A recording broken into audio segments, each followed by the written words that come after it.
What is up, everyone? Happy freedom. Welcome to another episode of Coffee with Hooligans, where we make the news suck a little bit less. Appreciate you guys all being here. Make sure you hit that like button. More likes, more hooligans. My neighbors are throwing things now that I'm live, so we'll see how this goes. Also, we're being shadow banned on both YouTube channels right now. It could be because I got Sound of Freedom in the first 5 words of the title, but you know, that's how it goes. That's how it goes. I appreciate you guys being here. We're going to run through a schedule really quick, and we're going to check on all the chats, and we'll get everything started. At 3 p.m. Eastern Time, well, let me double check, because they always do this at the White House. Try and make me a liar. 3 p.m. Eastern Time, we're supposed to have a press briefing with KJP. We'll see if she's late or not. If the Coffee with Hooligans doesn't last until 3 o'clock, we'll just wrap things up when we get to the end, and then we'll go live again for the press briefing. We'll see how it goes. We're kind of winging it. But we'll be starting off this live with a video titled Checking on Philadelphia. Really short clip of things going on in Philadelphia, how everyone's doing over there. Then we have a video titled Lots of People Having Issues with the Sound of Freedom. I keep telling you guys I'm seeing videos of people who are in theaters or trying to check in their tickets or purchase tickets while arriving at the theater for the Sound of Freedom, and they're having all kinds of complications and issues. I came across a video earlier today, so I thought I would show you guys what I keep talking about. Then we have a video titled Twitter's cash flow negative as ad revenue drops 50%. Advertisers are scared to work with Elon, you know, because they're not guaranteed the rainbow woke stuff. You know, they're saying they're concerned that their ads may be placed next to inappropriate posts. Yes. They're mad there's not enough censorship going on Twitter. That's too bad. Shirt is soaking wet from all the crying. Then we have a video titled Man Who Kidnapped and Killed Ex-Girlfriend Had Similar Incident with Her on This Day Last Year. So it's like an anniversary event. Kidnapped her last year, then he kidnapped her this year, but she ended up kicking the bucket this year. Don't get that Stockholm syndrome. Don't stay with people that hate you. I don't know what else to say. I witnessed this a lot when I was a child. Do not do this. Then we have a video titled Scared for My Life. Border rancher fears migrant crossings, her ranch unchecked. These are not the normal border crossers we keep seeing while we cover like first responder media, or if Oreo goes down there. These are border crossers who are wearing camo and got backpacks, and they're sneaking through. They're not coming through the easy checkpoint down where we see first responder and all of them at. It's a different area. Then we'll be wrapping things up with an interview with Trump. It's titled America is Finished If This Happens. I'm not sure when the interview took place. I imagine the last couple of days. The video portion of it that we're going to see is only 6 hours old, though, so it's fairly new. That's what we have today. Let me check on the chats, make sure everything is running smoothly, and then we'll go ahead and get her started.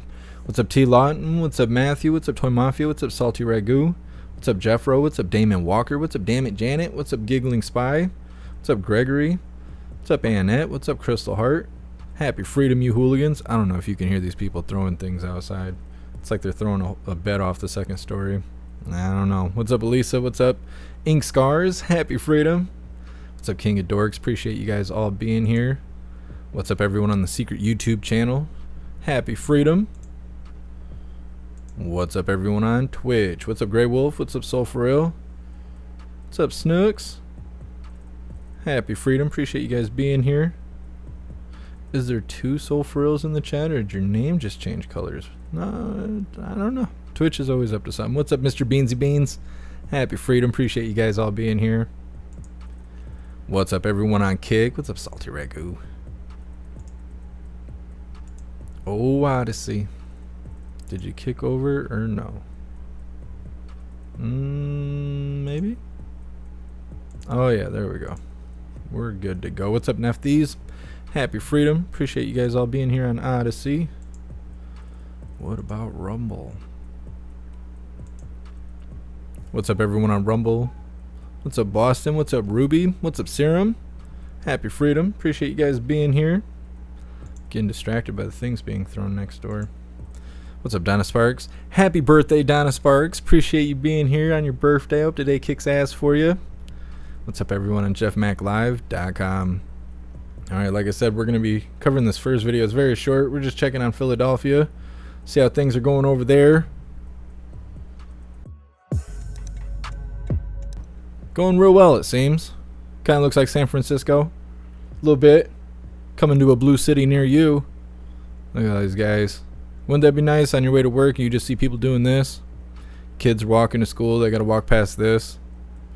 Trash all over the ground. Look at it in the street. It's terrible.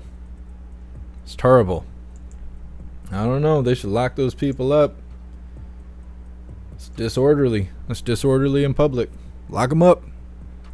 Let them sober up for a bit. Maybe they'll pull their head out of their ass. Be a part of the community. Maybe. Who knows? What's up, Firmus? Happy Freedom. What's up, Get Some J? Thank you so much, Tia, for continuing the membership program for 29 months. You're officially a hooligan, and I appreciate you. Thank you. You're awesome.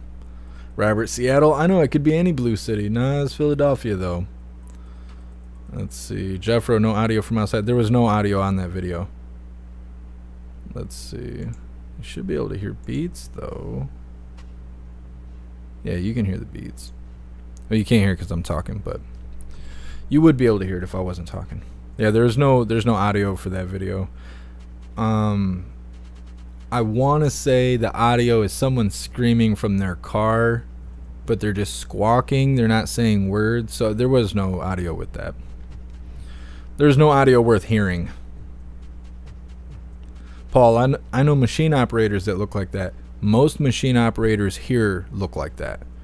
I don't know if they just go sober for 2 days to be able to pass the drug test or what, because I know all the hard drugs only last in your system a week tops, and then they pass their drug test and they don't get drug tested again. But it's like everybody that's in construction or in factories here is a dope addict. They're just sedating themselves on a regular basis. Everyone here is an alcoholic, and I think that's just because there's nothing to do in Michigan in the wintertime other than get drunk and sit in your living room.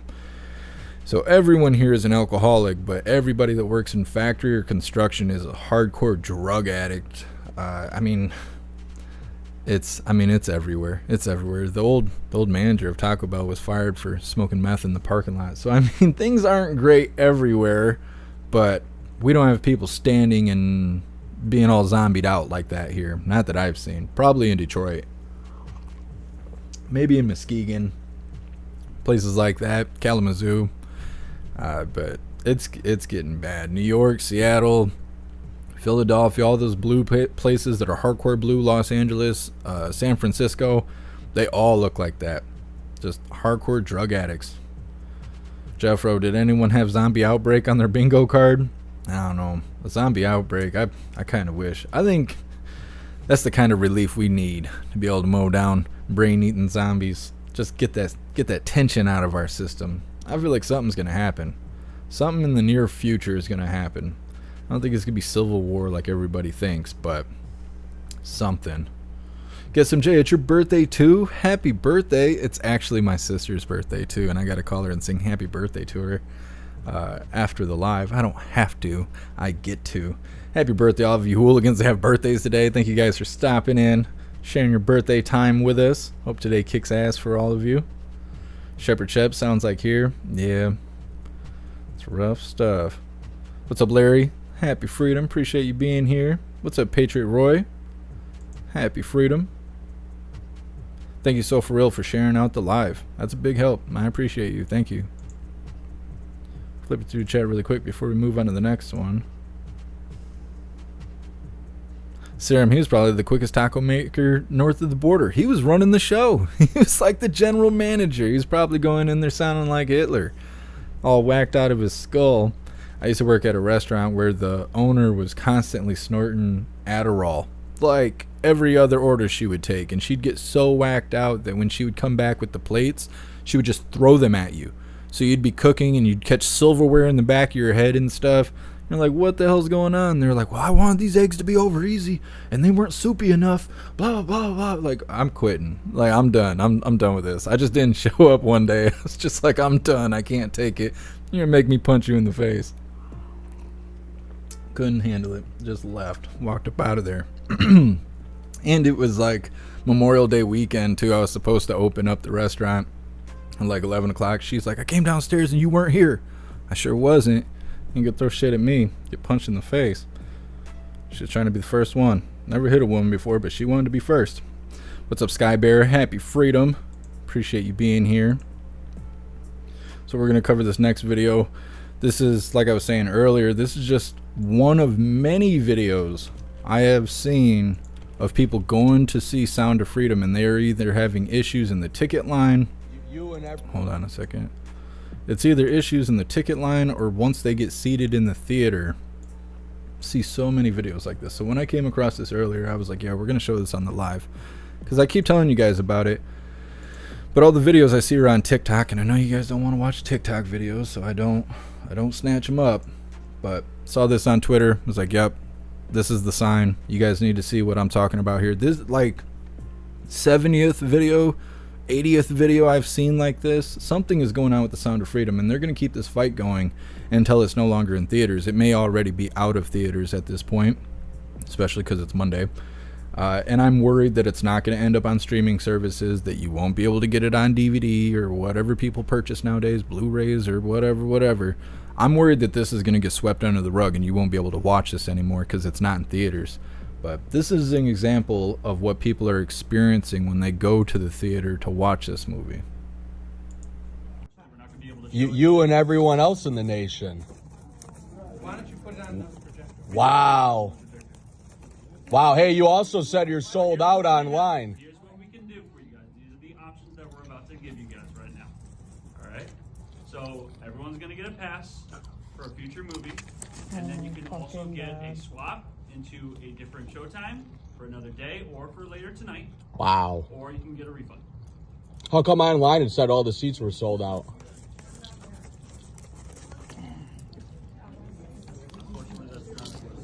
What a fucking joke. You and everyone else. So it's kind of hard to tell what the guy is saying, but he's telling them like they're going to be refunded for their tickets and all of that stuff, and they'll be able to come back at another time and watch another movie on another day, or maybe even come back later today and watch this stuff, but they're not showing it then. And so they made everybody leave, and the guy was saying, well, you said it was sold out. There's 10 of us in here. You see all the empty seats and stuff. He's like, what is going on? You were trying to not sell us tickets because online it said you were sold out. Came here, got tickets, here we are seated, now you're making us leave. Like, what is going on here? And there's tons of videos like this. Like, tons of videos like this. And so it's a weird thing going on. I've never seen so many videos like that talking about the theater causing issues. And the biggest excuse is like, well, we don't have air conditioning, or we're having technical issues. And they're like, why? Well, because there's so much traffic from everyone coming and going from the Sound of Freedom that it's wearing out our resources here at the theater. And then people are like, yeah, but what about when Endgame played? What about when Marvel movies come out? What about when all these other big name movies come out that everyone flocks to the theater to go see, or they stand in a line that wraps around the block twice? What about when that happens? You guys don't run out of AC then. You don't have issues then. There's no technical difficulties, and if there is, you fix it. But in this case, you're just sending everyone home over and over again. It's really weird. It's really weird. I still haven't got a chance to see it. Had my car out of commission for 3 weeks. And now I don't know if it's in theaters, so soonest I'll be able to see it is like Sunday at some point, if it's even in theaters anymore. Yeah, many AMC theaters were saying that the AC went out. Yeah. Yep. I don't know. They're playing games. That's what they're doing. What's up, Mike? Happy freedom. Actually, I'm trying to think. Somebody sent me an image. Maybe it's on Twitter. There's a hooligan that's connected to a theater, and they're playing the Sound of Freedom, and they've been doing awesome. Oh, yeah. So let me see if I can do some stuff here. Here we go. Adrian, which is a hooligan, sent me this photo on Twitter. This is their theater, packed house, showing the Sound of Freedom. Like, no games. Nobody's playing games over there. They're letting everybody watch the movie. They encourage more people to go see it. They're really pushing it over there, and it's really awesome to have, we got hooligans everywhere. So it's cool to see some insight that it's not bad everywhere. It's primarily just those blue locations you got to worry about where the criminal tactics run rampant. All the trickery and living definitions and things like that, you know, where they get to tell you what's up is up and what's down is down. It's not up to you to decide. It's up to them to tell you. You got to watch those blue areas. Let's see. Lee, you got to see it. It's a great movie. Everyone I know that has seen it has said it's been awesome. Let's see. Melissa, watch Sound of Freedom free online. Yeah, I mean, there's ways to do it. I would rather go see it legitimately than have my IP address tracked by some shady website, but everybody's free to do as they wish. Damon Walker, the liberals are just butthurt because the woke stuff isn't going over the box office anymore. Happy your freedom, Damon Walker. I think you're right.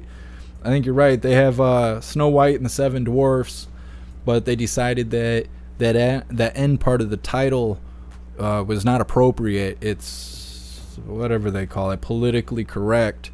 So now it's not Snow White and the Seven Dwarfs. It's like Snow White and their 7 companions, and then they're regular sized, and they come in all colors and flavors.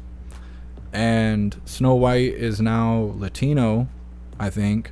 And so we're just waiting for this movie to come out because this is going to be awesome. You know, it's going to be great. I'm sure it's going to sell out on the box office and stuff. Not. Makes no sense to me. I don't know why they keep wrecking all these movies. Disney just can't wait to run themselves into the ground. Good for them.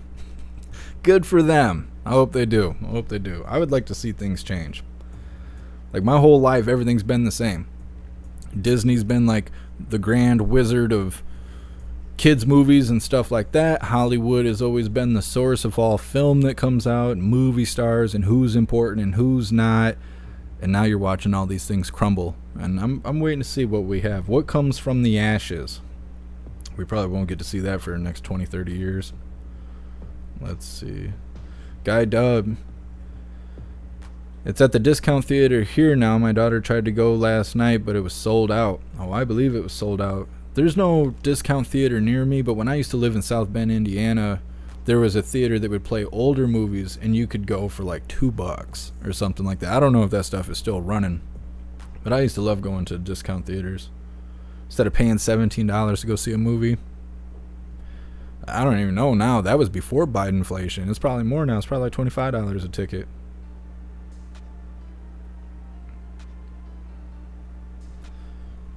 Let's run through the chat really quick.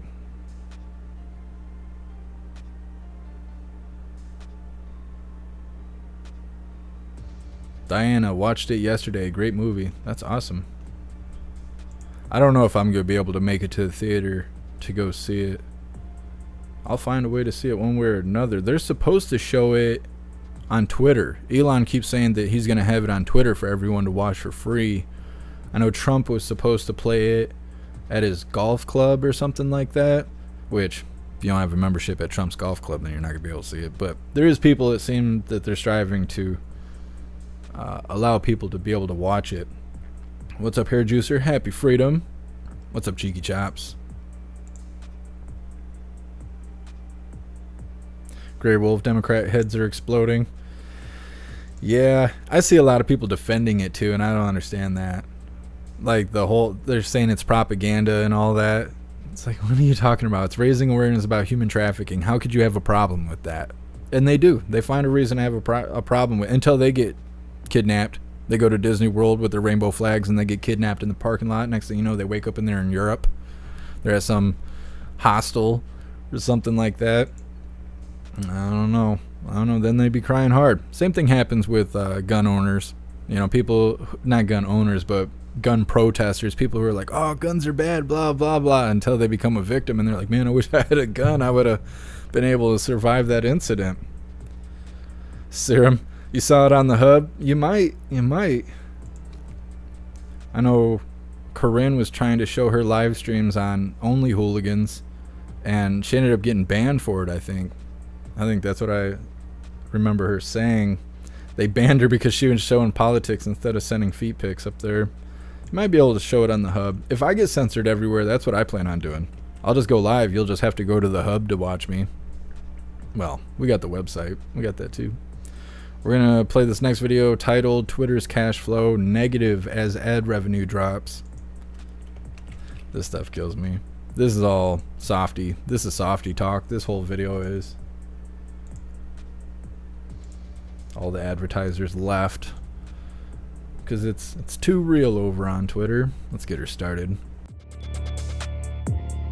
More woes for Twitter as owner Elon Musk says the company has lost half of its ad revenue. That, combined with a heavy debt load, mean Twitter's cash flow remains negative. Musk bought the social media platform for $44 billion in October and proceeded to go on a cost-cutting spree, laying off thousands of employees and cutting cloud service bills. Musk said back in March he expected Twitter to reach cash flow positive by June. But on Sunday, he acknowledged that hadn't happened, adding that, quote, July is a bit more promising. It is unclear what time frame Musk was referring to by the 50% drop in ad revenue. But since he took over, Twitter has been criticized for lax content moderation, leading to an exodus of many advertisers who did not want their ads appearing next to inappropriate content. Musk's hiring of Linda Yaccarino, the former head of advertising at NBC Universal, signaled that ad sales remain a priority for the site. Yaccarino started work as CEO in early June and has told investors the site plans to focus on video, creator and commerce partnerships. It is said to be in early talks with political and entertainment figures, payment services and news and media publishers. Like I said, bunch of softy talk over there. All the advertisers don't want to have their ads on the platform because they're worried it might be next to inappropriate posts. People posting things that aren't allowed on YouTube, or they're not allowed on Instagram or Facebook, where places are heavily censored. It's not enough censorship over on Twitter. They're not willing to give them their ad revenue. I don't know. That's too bad. Guess we'll have to start living in the real world again. I don't know. Everybody needs a little booty rubbing and a safety blanket. Here you go. Here's your safe space, you soft, stupid person. That's unfortunate. Life comes and hits you hard. I feel like if you need to exist in a digital censored world, you shouldn't be allowed to drive a car. For real. Because those soft, stupid people, the way they drive all over the road and stuff, you're putting your life in danger. You're putting everybody else's life in danger. If you need a soft, safe place to exist for your little small mental capacity, you don't deserve to drive. You're putting us in danger. There's no bumpers on the road. You're putting us all in danger because you're too soft and stupid to exist in the real world where speech isn't going to kill you. There's no threatening of speech. Like, people are so stupid like that. They're like, that kind of speech kills people. No one's ever died from words, ever. Never. It's never happened. You could talk someone to death, but it's not literal. You gotta tell those soft, stupid people that it's not literal. You can't actually be talked to death. It's not a real thing. Shouldn't be allowed to drive. Shouldn't allowed to be outside. If you're that soft and scared and stupid, then no, shouldn't be allowed outside. What's up, Melvita? Happy freedom.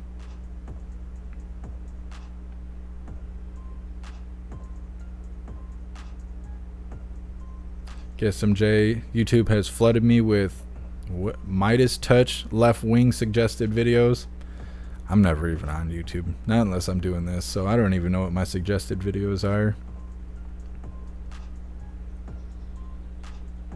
I would like to see things turn around. Maybe if we could make making sense and common sense cool again, maybe YouTube and everybody, they'll jump on that boat, and then things will start making sense again. We'll see when the Orange Eagle gets back in office.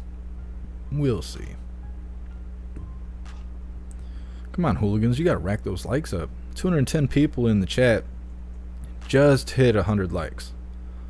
Gotta get those likes up. Damon Walker. Jeff, they should tell... What is this? Hold on, my chat keeps cycling. They should tell that to people at Bud Light, the conservatives that did not like the liberals, otherwise known as we the people, go woke, go broke. See, and I saw the Bud Light thing, and supposedly sales are tanking, and that's great and all. But the other stuff that's out there, that like Target, you notice you don't hear about that anymore. It's because everybody went back to Target. Same thing with Activision. Activision and Call of Duty and all that stuff, when they censored and banned Nick Merckx, they took his features off of the game because he said leave the kids alone. That was all he said.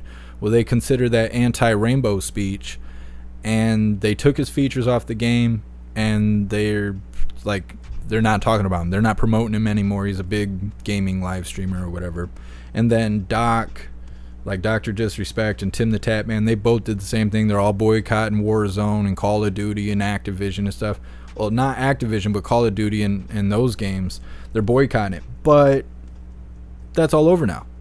People don't care anymore. They don't care that Activision, Call of Duty, and any other game, Diablo, those games made by Activision, is all under the same umbrella of leave the kids alone somehow is hate speech. And that's wrong. And you shouldn't support companies that feel that way, because that's nonsense. That kind of thought, that kind of thinking opens the doorway for people to hurt children, and that's normalized. And you can't have that. You can't allow that.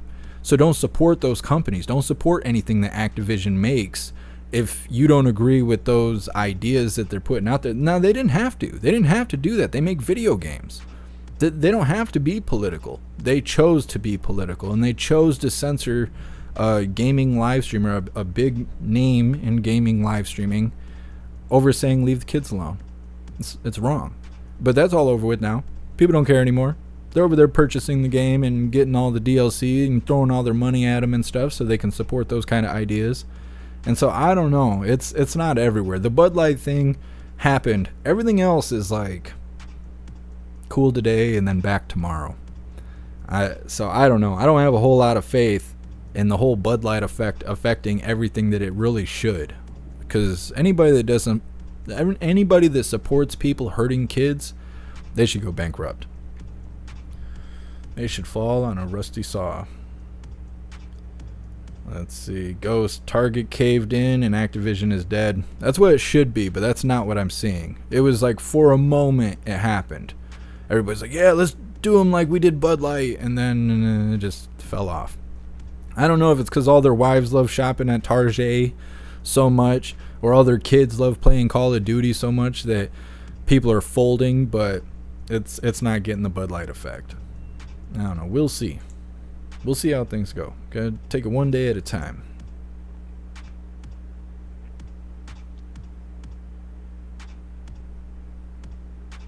Kung Fu Grasshopper. As a trauma survivor, you can kill most pedos, in my opinion. Yeah. Yes. Whoa, my screen was just glitching out. They're tuning in. Let's read through the chat really quick before we move on to the next one. What's up, Zero? Happy freedom. Astral Hammer. People don't think. People switched to Busch Light when they were boycotting Bud Light. It's true. It's true. I don't think conservatives have enough practice in canceling companies and stuff like the lefties do. All the Democrats and stuff, they're always screaming and squawking when they get together, and it's because of a lot of infighting. They have a big habit of eating each other. As soon as there's no opposition, they start eating each other. So they're like, I'm gonna protest and you have to come with me or you're a fascist. And they all do that to each other. And so everybody shows up all overweight and wearing hardly anything, hair all over the place in multiple colors, screaming and squawking with multiple face piercings and talking about how everybody's a bad guy but them and wrong think and all that kind of stuff. And so they're able to cancel because nobody wants to smell them outside. They're just like, okay, fine, we'll stop doing whatever it is as long as you just go to whatever hole you came crawling out of.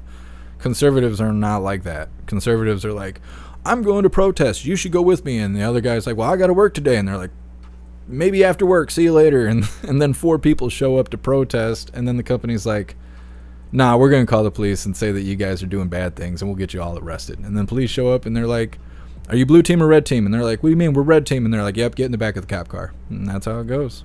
They just don't have enough practice canceling companies. And really, it shouldn't really come down to that. Shouldn't have to cancel them.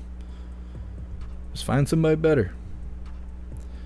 That's the thing. That's that whole mindset that all of us are kind of stuck in for the last couple of years. If you're not with us, then you must be against us. Like there's no other option. And so it's like we don't have to shut down a company. we could just support other companies. And that company that everybody's turning their back on, instead of saying all the bad stuff about them, we just turn away from them. Don't give them money anymore. You don't have to make it your whole identity. You can just support a different company, and we'll let the money affect them instead of cancel culture and being hateful and toxic inside. It's all about perspective. What's up, Deep South Jody? Happy freedom. I appreciate you being here. Thank you so much, Mr. Beansy Beans, for the bits. I really appreciate the support, Mr. Beansy Beans. Thank you. Alright, we're going to be moving on to this next video here. It's titled, Man Who Kidnapped and Killed His Ex-Girlfriend Had Similar Incident with Her on This Day Last Year. This stuff is crazy, size. I don't know how these people got away with this. I don't know. I have a lot of questions about this whole deal here. Let's get her started, hooligans. New details unfolding in the story of a young woman kidnapped from her job in Fayetteville and killed at a Clayton County high school. Yeah, so police say that her ex-boyfriend is responsible and that he has actually kidnapped her before. Atlanta News First reporter Madeline Montgomery is live now from Lovejoy High School in Hampton with what police are now saying about the situation. Madeline.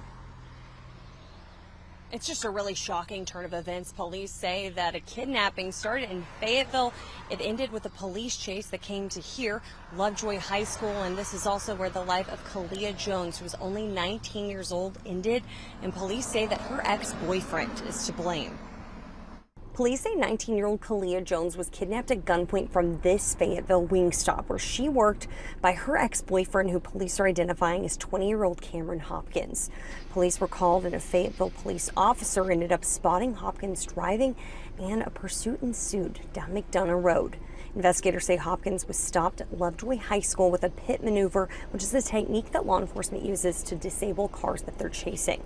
Once that red Camaro was stopped, police say they heard shots fired, and then they say Hopkins started shooting at them, hitting police cars. Deputies from Fayette County used a type of irritant similar to pepper spray to get Hopkins to get out of his car, which is when he was arrested. Hopkins is charged with murder, aggravated assault, and possession of a weapon during the commission of a crime, according to court documents. And court records also reveal this isn't the first time that Hopkins kidnapped Jones. According to the Lovejoy Police Department, exactly 1 year before this kidnapping and murder, Hopkins kidnapped Jones at gunpoint at Walmart. Clayton County police say he was out on bond. We've reached out to the judge who was overseeing Hopkins' kidnapping case from last year to find out why he was able to be released on bond, because that's a question many of you are asking on social media. And of course, when we get that answer, we'll let you know right here on Atlanta News First. For now, reporting live in Hampton, I'm Madeline Montgomery, Atlanta News First. Interesting. I don't know. I have a lot of questions about that. Like, if he's already kidnapped her, why was he able to be around her again? Was it that she kind of had a Stockholm Syndrome situation where she loves him and he's going to change now that he went to jail for kidnapping her last time? Like, was it one of those situations? Did anybody witness him kidnapping her? It just happened, just right there in broad daylight. And then it also talks about how he was shooting at officers and was shooting their cars and stuff, and then they pepper sprayed him? Was that a skin color thing? Because normally if you shoot at a cop, they're authorized for lethal force at that point. They can let you have it. And a lot of times everyone on the scene will. You'll get sprayed by 5 or 6 different officers all at once. Turn you into Swiss cheese. But instead they hit him with mace. They hit him with some pepper spray-like substance. And then he shot her and killed her while they were having this interaction, while the police and him was having this interaction. I don't know. A lot of that sounds really weird to me. And I don't know if we'll ever hear any more of it. They'll probably just sweep it under the rug, I guess. I don't know. I have a lot of questions about that. That seems really weird to me. Thank you so much, Nuts, for joining the membership program, and welcome to the family. You're officially a hooligan. And I appreciate you. Thank you. Ghost, Ben and Jerry's lost $1 billion and the boycotts are working. This is the most I've ever disagreed, but I still love you. I'm not saying the boycotts aren't working. I'm saying they don't last long enough. That people will cry today, let's go and boycott this place, and then next week you'll see them sitting there eating dinner. You'll see them buying the games off the shelf. Yeah, maybe in very specific instances you might go through a week where you see them lose billions of dollars or something. But how long does it last? Do they go bankrupt? Have we drove them out of business? No, that hasn't happened yet. I think they work because you put your mind to it, you can accomplish anything. The problem is that everybody's mind, their attention span is about 7 seconds, and it's because of TikTok and YouTube Shorts and all that stuff. People are just like, what's next? What's next? What's next? And so, yeah, maybe you feel real passionate about boycotting something today, but then a week later, it's like maybe it takes too much effort. Maybe it's too inconvenient. Like Walmart. People hate Walmart because they put small business out of business. But they still go to Walmart because they still have needs, and they got to supply those needs, and now there's nowhere to get that stuff because the small business went out of town. So you can either order it online, which means it probably comes from China. Almost anything you order from Amazon comes from China. So you're ordering things online, you wait a week or 2 weeks, you hope it doesn't get damaged or lost in the mail, and then you finally receive your resources, whether you're getting groceries or socks or t-shirts or whatever it is you may need. Or you could just go to Walmart down the street and buy it. And after a while, because of how Americans are, we choose convenience over what's right. I couldn't scream that loud enough. We choose convenience over what's right. And that's the same thing about Walmart. People hate Walmart, but they still go. They still go to Walmart because it's convenient. They can solve their needs. And I'm the same way. I don't like Walmart. I go there and bitch the whole time I'm there, but I still go there twice a week.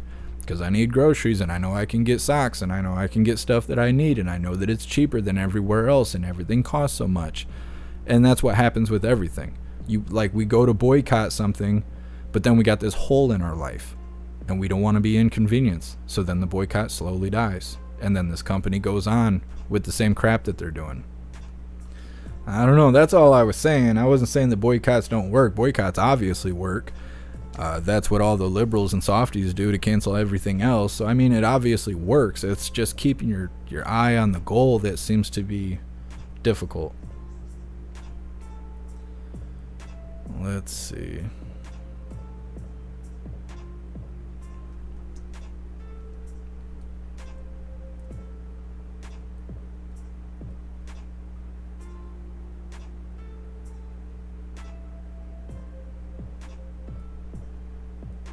I don't know, Deep South Jody. You can say I heard it wrong all you want to, but I watched that video 3 times, so whatever. Figure it out. I've seen 2 different videos on it, so you can call me wrong if you want to. That's fine. Doesn't matter to me. Let's see. Mark, if I need something at Walmart, I just use curbside pickup. That's all that will be available in the next couple of years, because Walmart's biggest competitor is Amazon. And so eventually Walmart will be just like Amazon.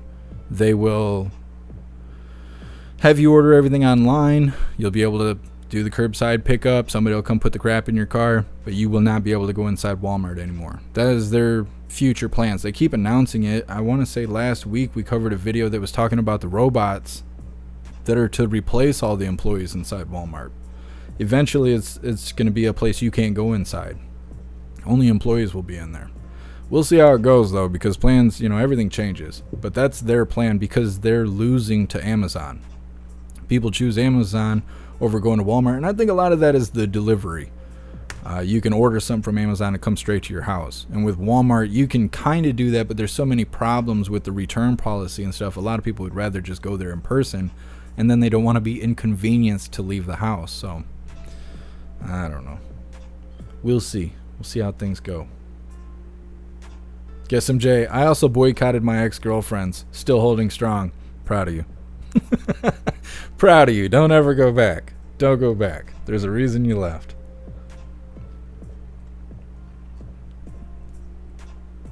Just reading through the chat really quick before we move forward.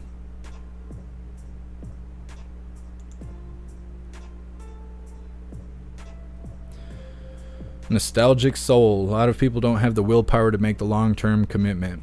Yeah, and it also depends on people's lifestyle. Like, I'm a really busy person. I almost have no free time. I have 2 hours a day of free time, and it's between midnight and 2 in the morning. It's the only time I have free time. And so because of that, I don't eat healthy. I don't eat the way I'm supposed to. I try to, but it seems like only Sunday I can actually cook real food and things like that. So then convenience becomes a big player in the game. And I understand that with other people and stuff. And I think that's what hurts the willpower. I think if we were all making enough money and we were able to afford and have access to everything we need, we would be in more control of our lives, so we could have more of a choice on what is getting boycotted and what isn't, what wears us down and what doesn't. But because everybody's struggling, nobody has enough money, everything costs too much, housing situations are like on the brink of going nuclear. People can't afford to be inconvenienced any more than they already are. We talk about homeschooling all the time. How come everyone doesn't go and homeschool? Because everyone knows they should. Look at what's happening with the school. If you care about your kids at all, you should be homeschooling them, because the teachers are messing everyone up. The schools are messing everyone up. It's not the teachers specifically, but in some cases it is. But not all teachers are bad, just like not all cops are bastards. And it's the facility, it's the agenda that's running. Well, how come we don't all homeschool our kids? Because we can't all do that. We're not all able to do that. It's too inconvenient. It doesn't work with our living situations, and things become complex. So, done, all a man needs is tacos. It's true. That's true. Fur tacos or otherwise. Moving forward, this next video is titled "Scared for My Life. Border Rancher Fears Migrants Crossing Her Ranch Unchecked." And like I said before, they're not exactly the same kind of border crossers that we see when we are covering first responder media and all those guys. They go down and show us what's going on at the border. These guys are like tactical. I don't know if they're cartel or what, but they're in camo, backpacks, all this stuff. I don't know. You'll see. This is like almost like a documentary style interview by Fox.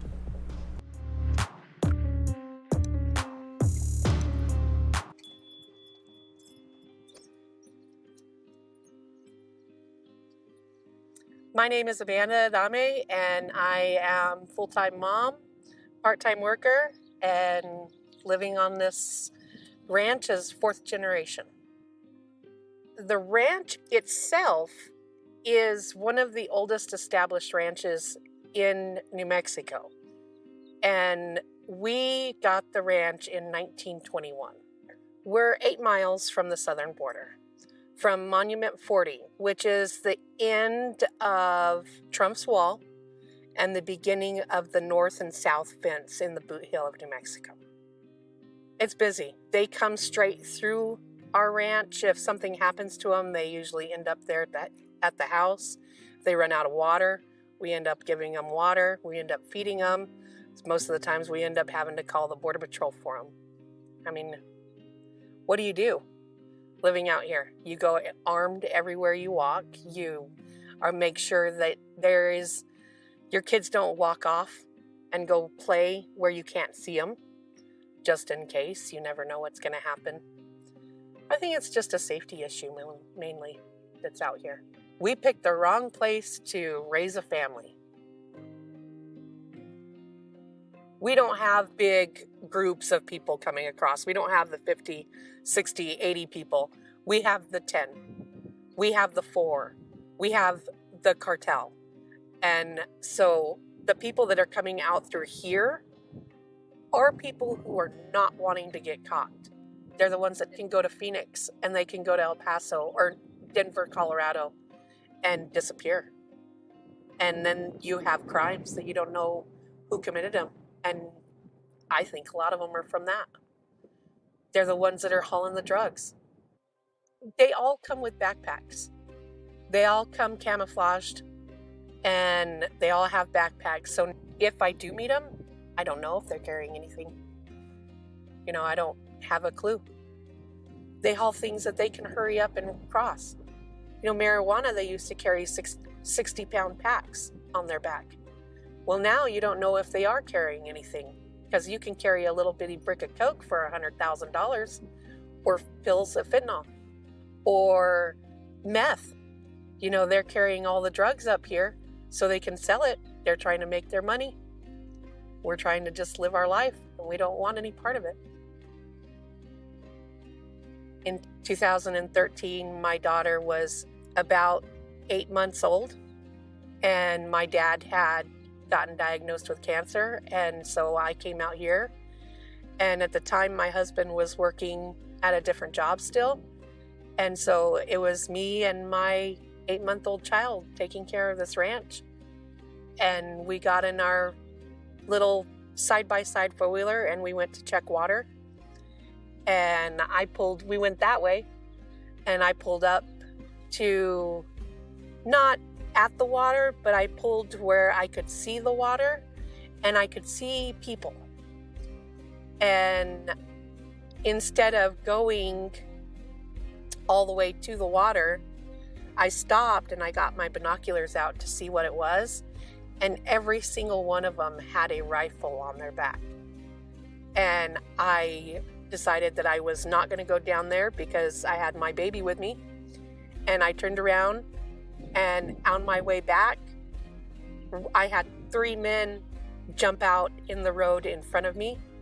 And luckily they didn't take their rifles down, but I did not stop. They're taking advantage of the system that's in play right now, and they are running with it. So the guys that you see in El Paso are the ones who might have a legitimate reason to come over here from their war-torn country. The guys who are coming through my area are the ones that have already been a criminal, and they're the ones that don't want to get caught. When they come to my house and get water, I ask them if I need to call the immigration for them, and they get frantic and panic and no, don't call them. Don't call them, we'll leave. Well, I'm not going to not call the Border Patrol because that's their job. But then again, in the same breath, I'm kind of scared to call the Border Patrol because those guys are not the element we want in the United States. And will they know when I call the Border Patrol? Will they know since they now know where I live? So it's a catch-22 for us living out here on the border either way. And as you can see, my ranch is a population of 4.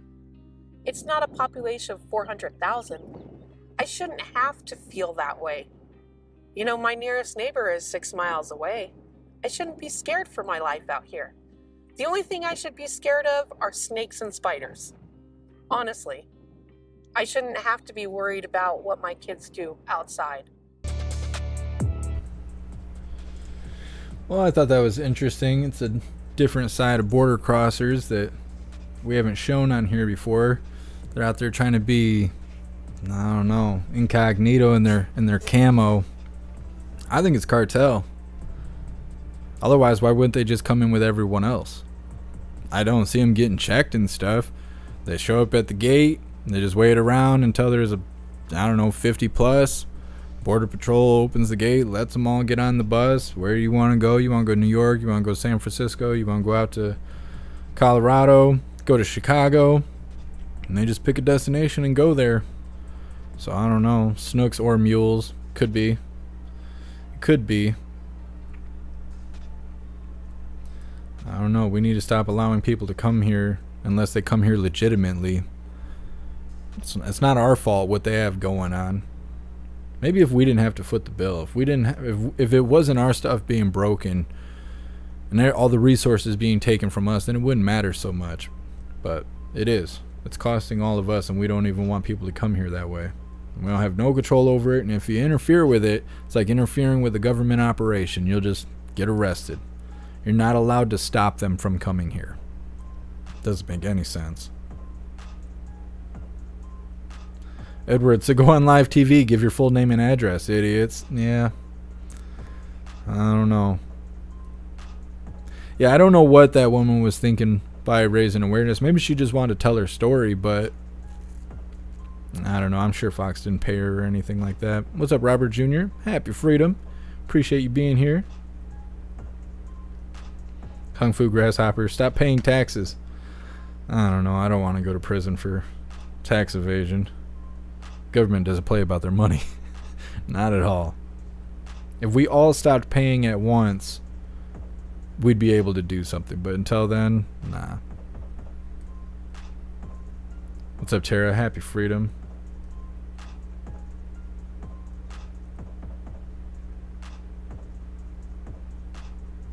Just reading through the chat really quick before we move on to the next video.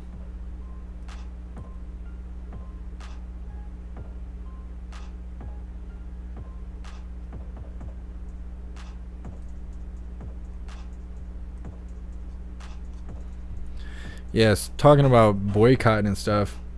People want to boycott something. We need to boycott paying taxes. Or they need to list what our taxes are going towards. I guess in foreign countries, they have that. You can see where every dollar is going when you're paying taxes and stuff. You can see like what they're going towards as far as a country and stuff. We don't have that. And we pay all this tax money and then they ship it off to other countries and they do all this crazy stuff with it that we're not approving. They don't do anything to help us. They're not closing the border. They're not making sure we have affordable housing. What are the people doing next door? It's all good until I start yelling. Then I'm the bad guy. Neighbors here are crazy. I wish I could move. If I move, it's to be living in the Subaru, though. There's nowhere else for me to live. I wish I could move away so bad. So bad. Let's see. Cube, they would nuke us if we stopped paying taxes. Not enough foot soldiers to go door to door. They probably would. They'd turn us into glass. They would take a big city and they would just glass it. And then they'd be like, if you don't want that to happen to you, you'll start paying taxes again. And people would. They would. I don't know. There should be, when it comes to choosing who's going to run the main office, we should have a place that we can go online and see who all chose what. Who chose blue team, who chose red team. And we should be able to count it up ourselves and know, was it legit? And then same thing with our tax dollars. They need to have it all, like what everyone is paying, where's that money going, so we can verify that it actually is true. The government's the only thing that doesn't get audited. All of us do. For every look at the stuff going on at the White House. You can't work in a factory without being drug tested, but you can work at the White House. Make that make sense. It doesn't make any sense to me. Those people aren't being drug tested, but they're federal workers. Why? Mailmen get drug tested. All those people get drug tested. But if you make it in the White House, nah, we got party favors for you. Check your inbox. You'll be good. I'll tell you where to go. You'll meet up with Hunter in the middle of the day out in the courtyard. He'll hook you up. Give you the good stuff. You'll be all set. Oh, I appreciate it, Snooks. Edward the Subi Mansion. Yeah.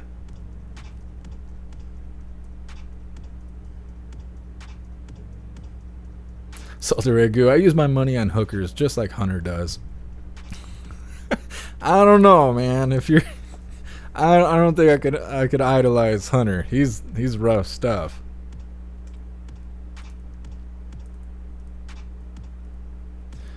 Jeff, the crack house, it is. I call it the White House for a reason.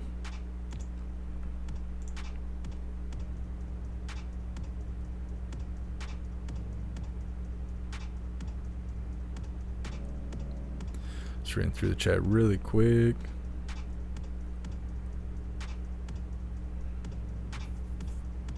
Astral Hammer, anyone ever use Public Square? Is that like an app? I mean, other than like people in town being like, oh, we're going to Town Square. I don't know what Public Square is.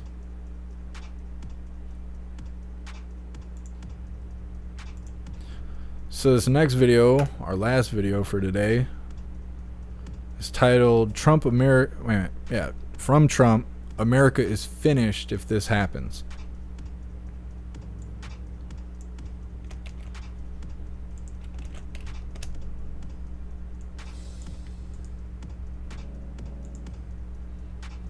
All right, let's get it started. I want to ask you how this is affecting you running for president. I mean, is this affecting your campaign? Is this going to stop you? I think it's probably so far helped my campaign because you see the numbers better than I do, and I've never had DeSanctimonious is a terrible candidate, and I think he's out. I'm leading the Republican Party by 40, 50, 60 points. Most of these guys are at 1, 2, and 3. He's now in the teens, and I'm at 60 and 70. I think it probably, there are those that say help because the people of the country are smart. This is the weaponization of government. Nobody thought it was possible. On nonsense, and you know what they did in Manhattan on a total nonsense case? They took, I was going to use a word called bull something, but I don't want to do that on your show because I don't want to offend anybody, but that's what it is, bull something. They took a top person in DOJ and put him in the Manhattan DA's office. And by the way, Manhattan DA, there's crime all over the city. They do nothing, murders, everything else. But they want to get Trump on something that isn't even a crime, that we didn't do and isn't a crime. They took a top DOJ person, put him in the Manhattan DA's office to run an investigation of me. They had Hillary Clinton's lawyer, Mark Pomerantz, one of her lawyers from a big Democrat law firm, go into the DA's office in New York to prosecute me. In other words, they made her lawyer into a prosecutor. The people of our country get it. As far as I'm concerned, I consider it a badge of honor. To be indicted, I would consider a badge because I'm doing it for the country and I'm doing it for the people. With all due respect, even your supporters say the only people who could take down Trump is Trump because he gives his detractors leverage on a silver platter. Let me ask you this. What am I going to do? I get indicted on something that is ridiculous. I have to fight. Supposing I answered your question with tears pouring down my eyes and saying, oh, Maria, it's so sad. Look, I'm fighting for, I think, 225, 250 million people. I think that's the real number, okay? I'm fighting for a lot of people. It's much more important than me. Meanwhile, Hunter Biden was charged with a misdemeanor. He'll avoid jail time. Hunter Biden got a traffic ticket. Compare Hunter Biden to Paul Manafort. Paul Manafort was put in solitary confinement. They wanted to destroy him. All they wanted him to do was say something bad about me. This guy had tremendous courage. He said, I'm not going to lie. I can't say anything bad. Trump is a great president. He's a great president. I'm not going to do it. He went into solitary confinement over nothing compared to what Hunter Biden's done.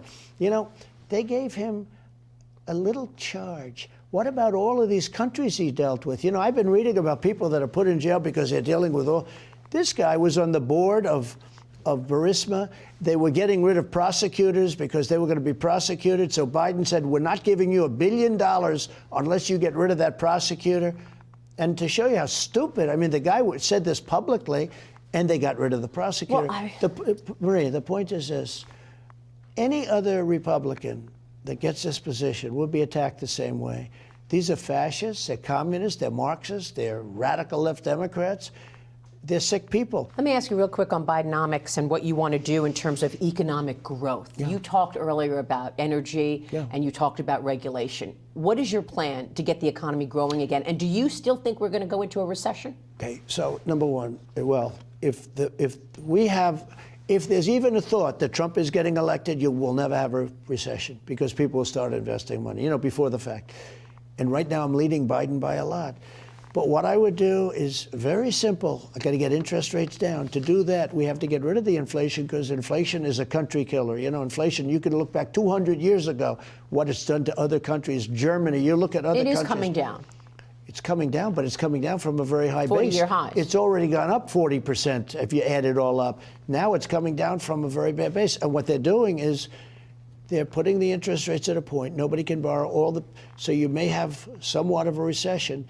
If people think that Trump is going to be elected, you'll never have a recession. If people think I'm not, you will have more than recession. You're going to have a depression. But what I will do is we're going to start using our liquid gold. We have more energy under our feet, oil and gas, than any other country in the world. I approved Anwar. It's bigger than Saudi Arabia, they say. Whether it's bigger or not, but it's damn close. And Anwar in Alaska. The first day he was in office, he ended it. Ronald Reagan tried to get it. They all tried to get it. We're going to be tremendous energy producers. We're going to sell to Europe. We're going to sell all over the world. We're going to bring down the cost of energy. Russia will be Russia, the energy is so, Russia's taking in all of this money because of energy. we will lower interest rates because that'll end inflation. You know, inflation was caused because of his energy policies.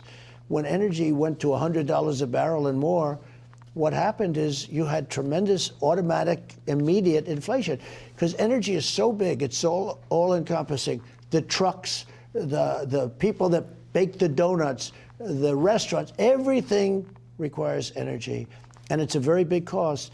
And that's what caused inflation. Now everything's causing inflation. Now we have bad supply lines. Maria, our country's a mess. We'll close up the border. We'll become energy independent. Then we're going to be energy dominant. We'll be taking care of Europe. Energy prices are going to come way down. I will get Putin to make a deal with Zelensky very quickly. We're going to have a great world again. But I'll tell you what, if we don't win in 24, this country is finished. I really believe that. This country is finished. I'm Steve Doocy.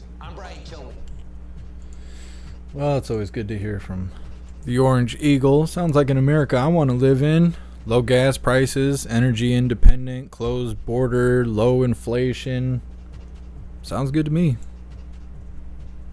Sounds just like the country I want to live in. We'll see how it goes. We're not that far away. We'll see how it goes. So I'm going to read through the chat for a little bit here. KJP is supposed to be on stage at 3 o'clock, which is in like 13 minutes. I just seen the live kick over, but she's usually late. So we'll see. We'll either wrap this up and then go live with the press briefing as a separate live, or maybe she'll walk out early. I really doubt she's going to walk out early. We'll see. We'll see how it goes. What's up, Copious Hayes? Happy freedom. What's up, Steven? Appreciate you guys being here. What's up, Kevin? Happy freedom.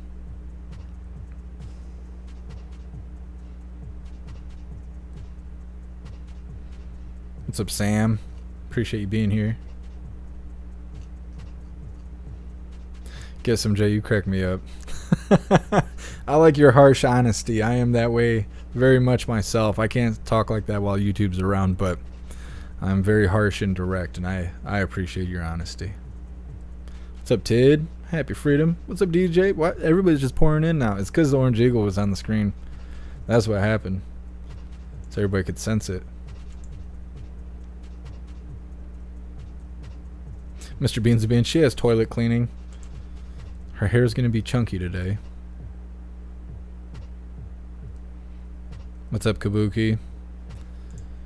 I don't know if it's going to be a reset.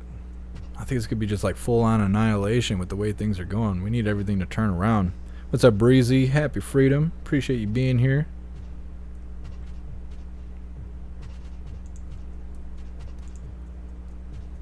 What's up, Status Quo? Happy freedom. Yeah, drop a 1 in the chat if you support the Orange Eagle. If you think that's the way to go. It'll be nice.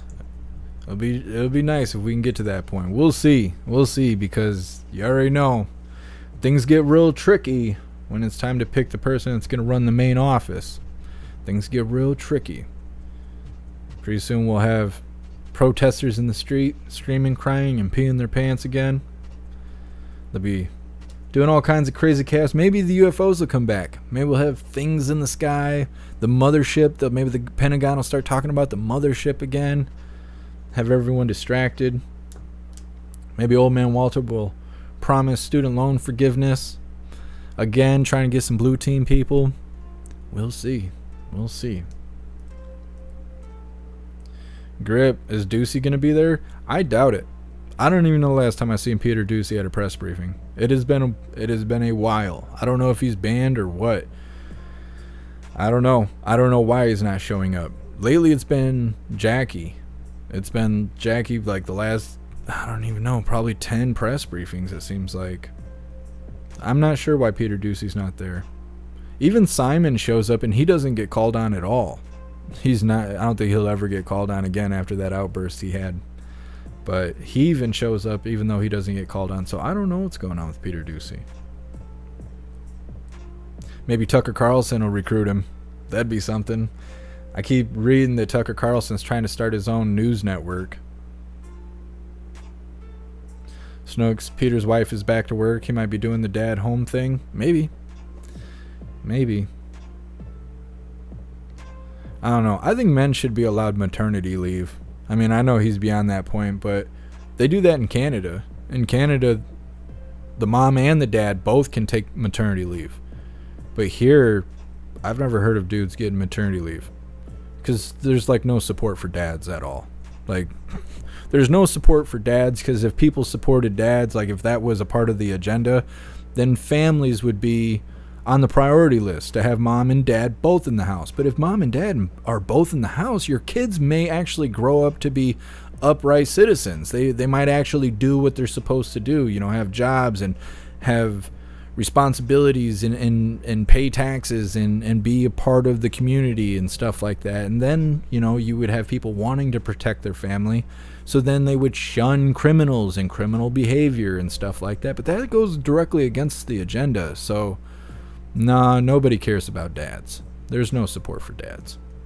The only time you hear about dads is when you hear about people saying deadbeat dad, or women celebrating patting themselves on the back on Father's Day. That's the only time you hear about dads. Otherwise, it's against the agenda. Let's see.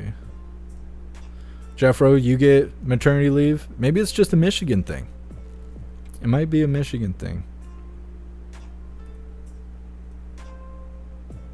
Guess some JUPS offers father maternity leave. Well, that's cool. It must just be a Michigan thing then. Because I know dads here, they don't get anything. They get child support bills. That's it. They get their rights taken away. That's all I ever see.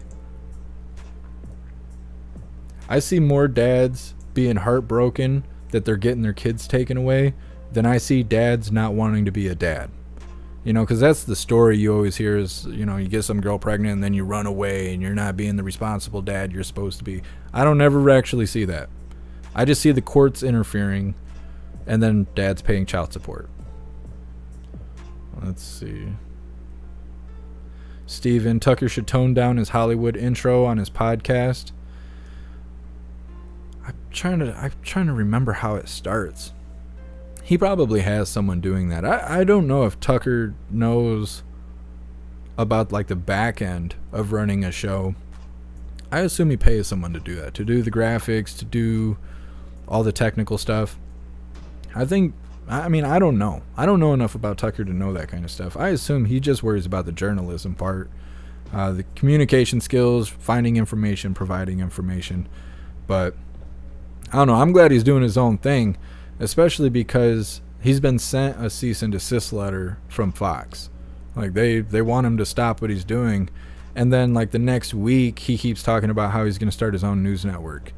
And so I don't think the cease and desist is working. He also was at the Turning Point Action Conference that we covered on Saturday, or it was either Friday or Saturday when we covered the Orange Eagle. Tucker Carlson was there and he gave a speech, and people love Tucker Carlson. I think that's awesome.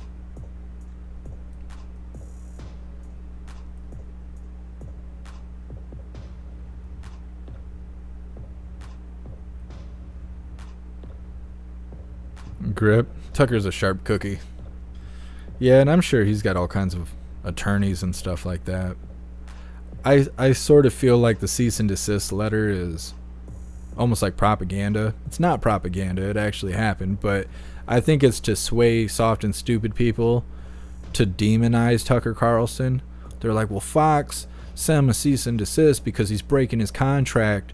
So that means that Tucker's a terrible person, and anybody who supports Tucker, they're terrible people too. And then they push the agenda.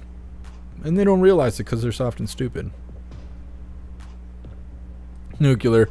Tucker didn't murder Pence.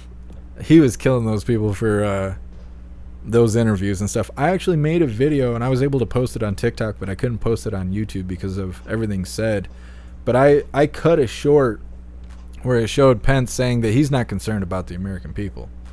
Tucker Carlson was like, you know, there's terrible things going on here. We got an open border. Inflation's crazy. Families are not doing well. People are having trouble finding housing and things like that.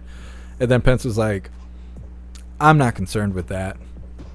that he's like, I want to run for the primaries because I care about America. Like right after he said that. And I'm like, no, Pence, you're an idiot. You're an idiot. And then there was that video of that little girl hitting him with the water balloon, blasting him in the back of the head.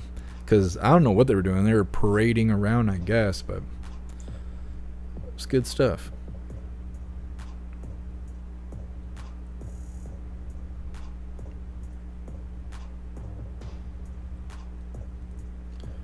Yeah, Steven, I'll have to pay more attention on the next one. I'm not sure what day his episodes come out. I watch them, not right when they come out because a lot of times I'm live.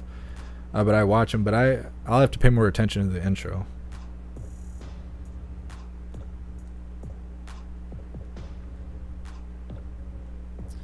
Well, I don't know if we're going to see KJP on time. She's got 3 minutes. If I don't see this screen flip over, we're going to wrap things up.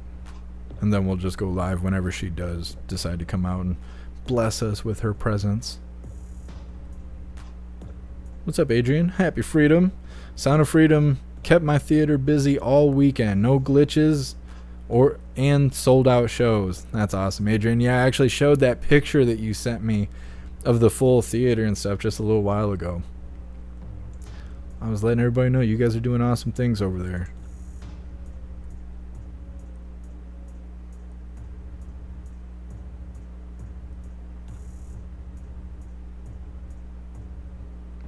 Kabuki. First I heard of Tucker was when he was a regular guest on Bubba the Love Sponge radio back in the day. Funny guy, quick wit. Let's see. Kabuki, it would be cool if Elon aired it for free on Twitter once the theater run is over. That's what he was saying he was going to do, is he was going to show Sound of Freedom on Twitter well, I don't know if it was going to be for free, but he said he was going to show it on there. And if I can't make it into theaters, that's what I was planning on doing. I'm going to let everyone know. If that does happen, then I'm going to, tell everyone during Coffee with Hooligans and provide links and all of that so everyone can see it.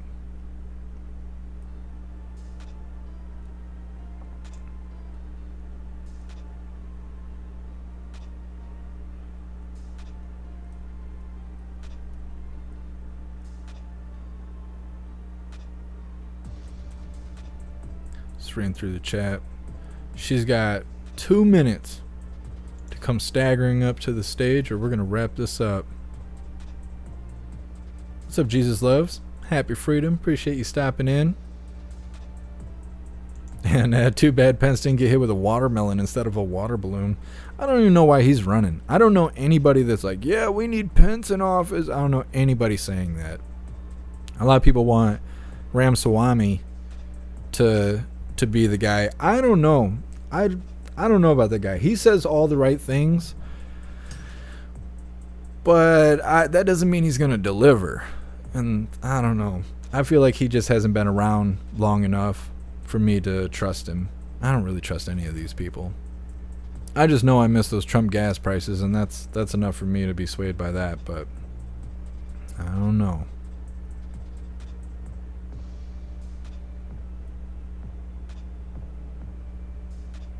What's up, Rip Curl? Happy Freedom. What's up, Miss Coffee? Appreciate you being here. Donald, smoky outside in Michigan again. That's what I was hearing. I haven't been outside yet today. I wonder what the air quality is right now. It's probably death. We'll see. Actually, it's not that bad. Where I'm at, it's only 40. Actually, it says it's only 26. That's probably the lowest I've ever seen it. When it was really bad where I am, it was like 206 or something like that. And then there was a couple days where it was like 190 and stuff. It says it's 26 here right now. It must be more inland. It's really breezy out. I can see that in the curtains and stuff. So maybe it's because I got that lake effect going on. T-Law, and you don't want any of them. Melissa, I just watched Pence getting hit by the water balloon on YouTube. Yeah. It was on Twitter like crazy right when it happened.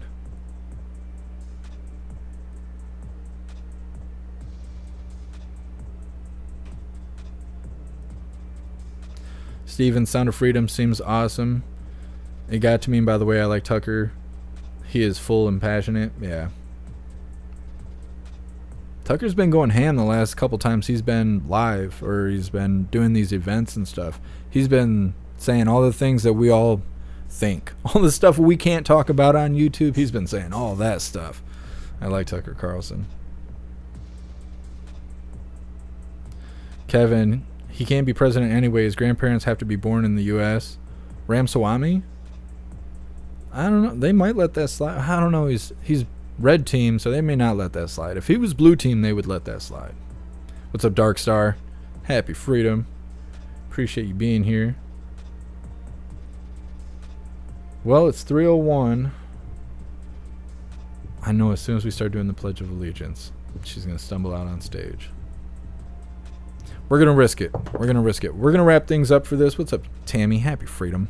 We're going to wrap this up. We're going to do the spiel deal. We're going to do the Pledge of Allegiance, and then I'm going to set up the live. Well, we'll wrap this up, and I'll set up a new live for the press briefing, and we'll go live with that all on its own. Because chances are she's going to be late. She's usually 10, 15 minutes late, if not an hour late. So we're not going to sit here and wait for her anymore. We'll just wrap things up. But we will be live again with the press briefing. So let me drop this link for you guys.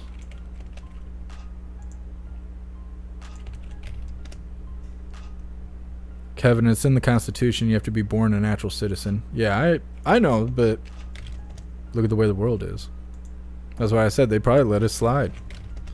Just like everything else.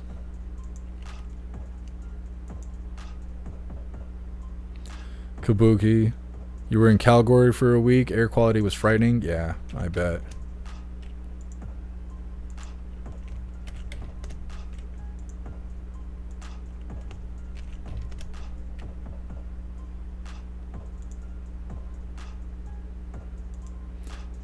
Donna, yeah, you did, but we're gonna go live just a few minutes. We're gonna start a brand new live for the press briefing, so no worries. You guys get a second, click that link I just dropped in the chat. It will take you to the link tree where all of my links are listed. So I want you to use the link tree to scroll down to where it says Join Gilded. Go join Gilded. It is free and currently the best way to receive notifications for when and where we go live. Every time we go live. There's a news board on Gilded to keep you up to date with everything going on around the world. And there's a ton of hooligans in there chatting around the clock for you to go hang out with. So definitely go join Gilded. Also on the link tree, you can find links for the merch store if you'd like to grab some merch. We have shirts, hoodies, stickers, coffee mugs, and a bunch of other items. Everything is displayed in black and white, or white and black. But if you find something you like, just click on that item to see all the different colors that that item comes in. You can also find links for PayPal, Cash App, Venmo, Stripe, Zelle, Buy Me a Coffee, and Locals if you would like to help support what I do. There's also a link to the Amazon wish list if you would like to send me stuff. It's really easy to use. Anything you purchase directly from the wish list will be sent straight to me without having to find addresses, send emails, keep track of tracking numbers. You don't have to do any of that. It's really simple to use. And then finally, we have links for the membership programs. We have memberships for YouTube, Gilded, Discord, Odyssey, Rumble, and Twitch if you would like to support that way. And then also at the very top of the link tree, you can claim a free week membership for the jeffmaclive.com membership program. It is free week. There's no strings attached. You're not going to be charged after a week or anything like that. It's just a free week for you to see all the cool stuff we have going on over there. If you have a membership, you'll have access to your own profile for our private social media area. You'll have access to our group chats. See, I told you this was going to happen. I told you this was going to happen. All right, we're going to show the press briefing right after the spiel deal because it just kicked over. Anyways, if you have membership for jeffmaclive.com, you'll have access to our group chat rooms and group pages. You'll have access to our live streaming area with the built-in chat. And you'll have access to our advanced messaging system with the ability to text, call, video call, group text, group call, group video call, and the ability to upload all versions of digital media, so MP3s, MP4s, slideshows, digital documents, all that stuff can be shared on jeffmaclive.com. It is the home of the hooligans, so go join up right now. All right, hooligans, we're just going to show the press briefing, although everybody has left now, because that's the way it goes being a live streamer, or at least doing it the way that I do it. You never know what's going to happen. So as soon as everybody leaves, that's when the show starts. That's all right. We just won't have to do the spiel deal later. We'll just look at it like that. Steven, do you need an email to be on Gilded? Yes. Yeah, I've been on Gilded for a couple of years now, I think, so I'm having a hard time remembering. I believe you do. You have to, fill everything out. It's free, but you have to have an email and stuff, and I believe you have to verify your email before you can get on. Also, you're not going to just enter right into Gilded. They have an application process, and we had to put that on there because people will use software to send bots into our server to post inappropriate things against the Gilded community guidelines to try and get our server banned. And so now you just apply, and I'll approve your application, but you won't be able to access until your application gets approved. But I check it all the time. Every hour or so I check it. So if you apply to be on Gilded, you'll get approved within an hour or so. And then you'll have access to everybody. Everybody will be hanging out, chatting in the general chat, and you'll see the news board, and you'll get alerted every time we go live. Well, I imagine she's going to come staggering out. What color do you think she's going to be wearing today? Hooligans, drop it in the chat. If you haven't hit that like button, make sure you hit that like button. More likes equals more hooligans, especially because we just had 100 people leave because I misled everyone thinking we were going to start a brand new live. Tis what it is. Well, I appreciate you being here, Annette. Melissa, I hope she's wearing a bra this time. I don't know. Pulling those suction cups out. She's got the inversion going on. I didn't know until Snooks pointed it out. She pointed it out that KJP is pointing inward. And no Peter Doocy today. I see Jacqui's up there. What's up, Hooter? Happy freedom. Appreciate you sticking around, Breezy. Everybody in Rumble seems to have stuck around, but on YouTube, half the chat left. They walked out. Donna Sparks, she got kidnapped? Don't say that. It made me travel all the way across the country. You think she's going to be wearing green today? There's a couple hooligans saying that. Destiny Gal, puke green. Dabocles, Kami red. I think she's going to be wearing prisoner orange today. That's what I'm going with. Get some J powder white. See what you did there? Matthew, the suspense. I know. Dana, you think she'll have green on? Snook, she has any nips, not outies. Is that for aerodynamic or what? Let's see. Gabby, you think red? Ohio Cow, you think red? Manic Miner, Canary yellow. She could be wearing some yellow.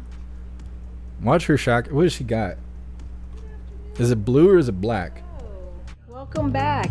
Wait, nobody likes my outfit? I'm not quite understanding this. It's okay. There might be issues. I think it's navy blue. Okay, so first I want to officially welcome Kelly O'Donnell as the new president of the White House Correspondents Association, and thank you to, she's not here, but thank you to Tamara Keith for her partnership over the last year.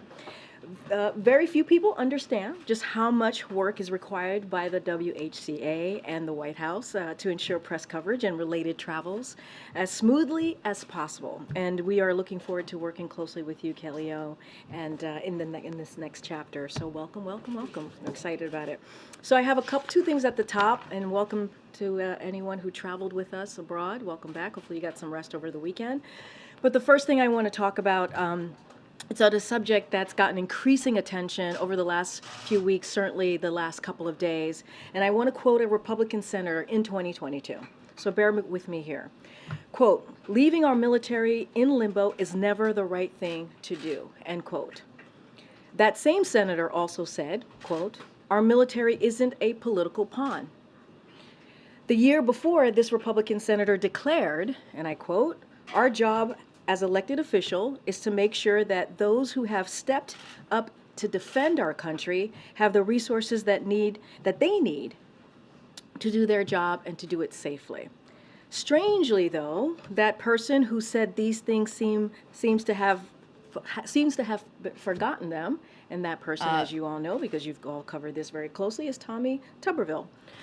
So right now, Senator Tuberville is hijacking what has traditionally been a bipartisan process, the National Defense Authorization Act. He's also delaying the confirmation of hundreds of qualified and capable military nominees, depriving our armed forces of leadership it needs. The Pentagon is going without a Senate-confirmed Marine Corps commandant for the first time ever in over a century because of this attack on our national security. A cascading effect of delayed promotions threatens to brain drain from the military. And military families do not know where they will live, where spouses will work, where children will go to school. Senator Tuberville himself said in 2021, and I quote, of course, "Military spouses make sacrifices every day for their country. They are the backbones and support systems for our troops, often balancing this with family life, moving towns, and being separated from loved ones." Senator Tuberville from 2021 and 2022 should intervene with 2023 Senator Tuberville, because clearly there's a problem here. And Republican senators need to speak out on behalf of our national security and military families. That's something that you heard from President Biden at his press conference in Helsinki. So I'm just reiterating that. Republicans and senators need to speak up. Now, also, have one more thing that I want to share before I turn it over to the Admiral, because we don't get many opportunities to say what I'm about to share, and so I want to make sure that these words come out very clearly, and I'm sure she'll be very shocked that I'm saying this, which is we agree with Majority Taylor Greene, which is not something that we say very often.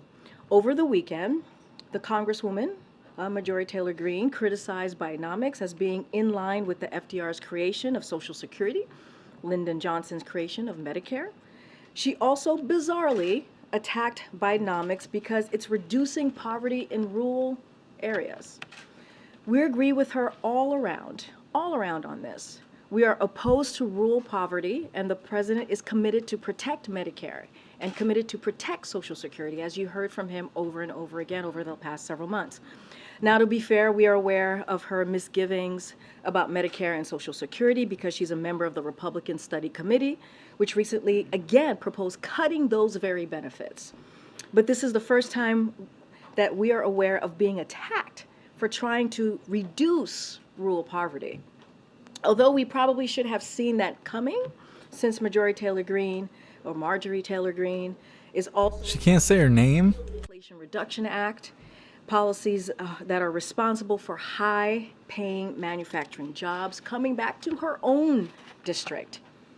Now, President Biden looks forward to visiting her district, as you've heard him say many times before, to highlight those good-paying jobs and the differences that they are making in the lives of real people on the ground in Georgia. And finally, as I just mentioned, as somebody just talked about his wonderful suit today, the Admiral is here, John Kirby, to take a few questions on some foreign policy news of the day, including Russia's suspension of the Black Sea Grain Initiative, the President's call, as you all know, with the Prime Minister of Israel, and the President's, and also Israel's President's visit tomorrow. And with that, Kirby, the floor is yours. Good afternoon, everybody. So I want to start today. I can't stand this guy. Irresponsible and dangerous decision to suspend its participation in the Black Sea Grain Initiative, which will exacerbate food scarcity and harm millions of vulnerable people around the world. Admiral, I'm not sure the microphone is working. Yeah, we can't hear you. Same for KJP. Yeah, we can hear you. Maybe we can. I will contact someone. Should I just yell? Sure. I can do that. You're on deck. Admirals can do that. Is that better? Sounds like it is. No? Prostitute. Yeah? No. Okay. Give us a second. Want to make sure you're heard. Is it okay if we just... Come on, suckface, just get this over with. We don't want to hear you speak. We're not here for you. We're here for the little troll with the fuzzy head. I'll try to project. We'll do our best. I've had my grandkids for the last 2.5 weeks, so projecting is something I'm good at right now. I want to start today by addressing Russia's irresponsible and dangerous decision to suspend its participation in the Black Sea Grain Initiative, which will exacerbate food scarcity and harm millions of vulnerable people around the world. The Black Sea Grain Initiative has been critical to bringing down food prices, which have spiked as a result of Russia's brutal and unprovoked invasion of Ukraine. More than half of the 33 million metric tons of grain and foodstuffs that have been shipped through the initiative have gone to developing countries, including some of the most food insecure regions of the globe. These shipments have helped drive down and stabilize global prices, and every shipment under the initiative has contributed to reducing hardship in the world's poorest countries, since bringing grain to world markets lowers food prices for everybody. Russia's decision to resume its effective blockade of Ukrainian ports and prevent this grain from getting to markets will harm people all over the world. Russia will be fully and solely responsible for the consequences of this military act of aggression. Indeed, we are already seeing a spike in global wheat, corn, and soybean prices just today as a result of Russia's suspension. We urge the government of Russia to immediately reverse its decision. Meanwhile, the United States has and we will continue to work with other countries to enable both Russian and Ukrainian grain to reach the rest of the world, including by ensuring that our sanctions do not target, contrary to Russian propaganda, they do not target Russian food or fertilizer, and we will continue to support Ukraine's efforts to get that grain to markets that desperately need it, even if that's through other routes. A lot of work to be done here. This is a deeply regrettable and, as I said, a dangerous decision that we urge Mr. Putin to reverse. Now, just quickly, a readout on the president's discussion today with Prime Minister Netanyahu. They obviously talked about a broad range of global and regional issues of mutual concern. The president underscored his ironclad, unwavering commitment to Israel's security, and he condemned recent acts of terror against Israeli citizens. The two consulted on our close coordination to counter Iran, including through regular and ongoing joint military exercises. They noted that the U.S.-Israel partnership remains a cornerstone in preventing Iran from ever acquiring a nuclear weapon. The president stressed the need to take measures to maintain the viability of a two-state solution and to improve the security situation in the West Bank. To that end, he welcomed Israel's willingness to consider new steps to support Palestinian livelihoods and recognized promising steps by the Palestinian Authority, for their part, to reassert security control in Jenin and other areas of the West Bank. He expressed concern about continued settlement growth and called on all parties to refrain from further unilateral measures. The two leaders agreed to consult with regional partners with the aim of convening a meeting soon in the Aqaba Sharm format as soon as possible. They also consulted on progress towards establishing a more integrated, prosperous, and peaceful Middle East, including through efforts to deepen and expand normalization with countries in the region and beyond. Finally, President Biden reiterated, in the context of the current debate in Israel about judicial reform, the need for the broadest possible consensus, and that shared democratic values have always been and must remain a hallmark of the U.S.-Israel relationship. That takes questions.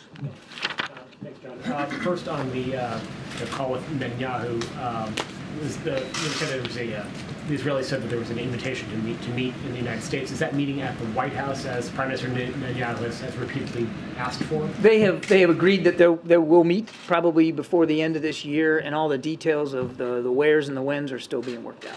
And then separately on the Black Sea grain deal, assuming Russia doesn't lift this effective blockade, what other options are there that the U.S. can facilitate to get that Ukrainian grain out there?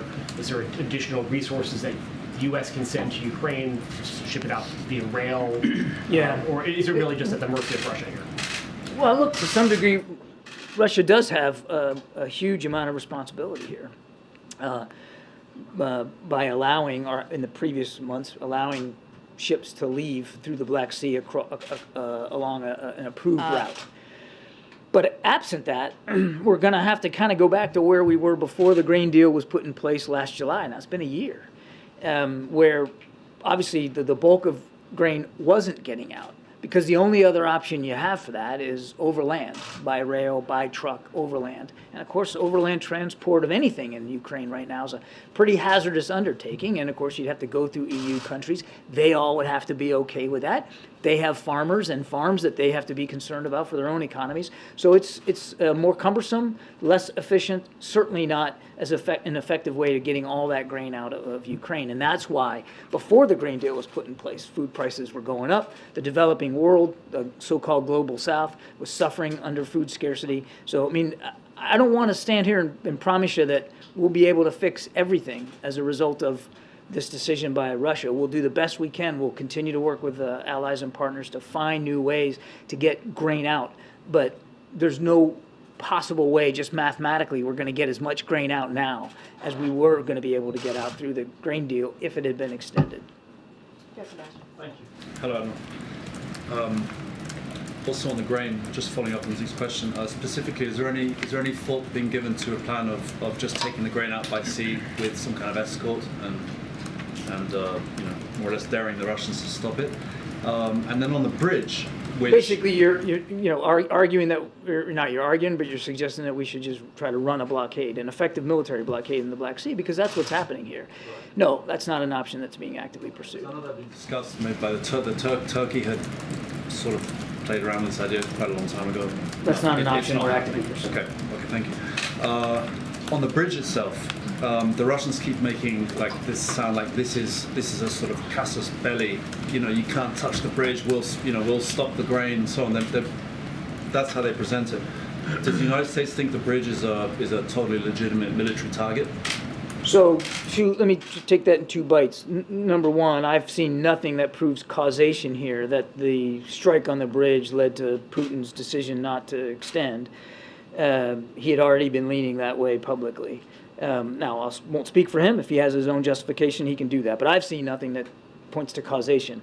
And then to your second question, we don't take it upon ourselves to determine legitimacy or illegitimacy of targets that the Ukrainians hit. They're fighting for their own country. Crimea is Ukraine. And we don't tell them what is or what isn't legally a legitimate target. They determine their targets for themselves. Okay, so it's not at all in the same category as strikes inside Russia, which is something. Strikes inside Russia, we made it clear to the Ukrainians that we won't encourage and we won't enable strikes inside Russia. What we are trying to do, and have been for 16 months, is making sure that they can defend their own territory and to push back the Russian aggression on Ukrainian soil. Crimea is Ukrainian soil. Just to clarify something, Russia is calling the bridge attack a terrorist attack. They're blaming Ukraine. The Ukrainians have not, though, claimed responsibility. Have you determined who's responsible, or are you commenting on who's responsible? We are not in a position to attribute the attack to any particular party at this point. And you've made clear, obviously, publicly you're urging Russia to reverse this decision on the grain deal. Privately, are U.S. officials reaching out, discussing this matter with your counterparts in Moscow? We are discussing it with our counterparts at the UN and with our allies and partners. I know of no specific discussions with Russian officials directly about it. And can you just discuss again how immediately we may see the impact of this deal being terminated? When will vulnerable countries? Prices went up today. Corn, soybean, and wheat all shot up today as a result of this decision. So we're seeing the impact right now. Admiral, just one more follow on the bridge. Have you assessed whether the attack had any effect on Russia's strategic ability to move military equipment in and out of Crimea? Yeah. The short answer is I don't know. I mean, I can't. We haven't. Let me put it another way. We haven't seen any impact of the strike on the bridge to Russia's defensive posture and their military capabilities in Crimea or in southern Ukraine. I mean, they are still arrayed in defense in depth. They are still fighting Ukrainian forces, still trying to push back elements of the Ukrainian counteroffensive. I think it's just too soon to know whether that attack on that bridge is going to have any significant military impact on their ability to continue to fight this war. And yes, it provided land access, terrestrial access to Crimea. But the Russians have many, many, many other ways of providing logistics and sustainment to their troops in Ukraine. So my hunch would be that this won't have a dramatic effect on them. Just another on Israel. The Congresswoman Jayapal said that Israel is a racist state. She later walked that back, but there's been one in a number of comments from some Democratic lawmakers about Israel, and just wondering if the White House had any response to those comments. Well, we saw that she apologized, and we're glad she did. We think an apology was the right thing to do for those comments.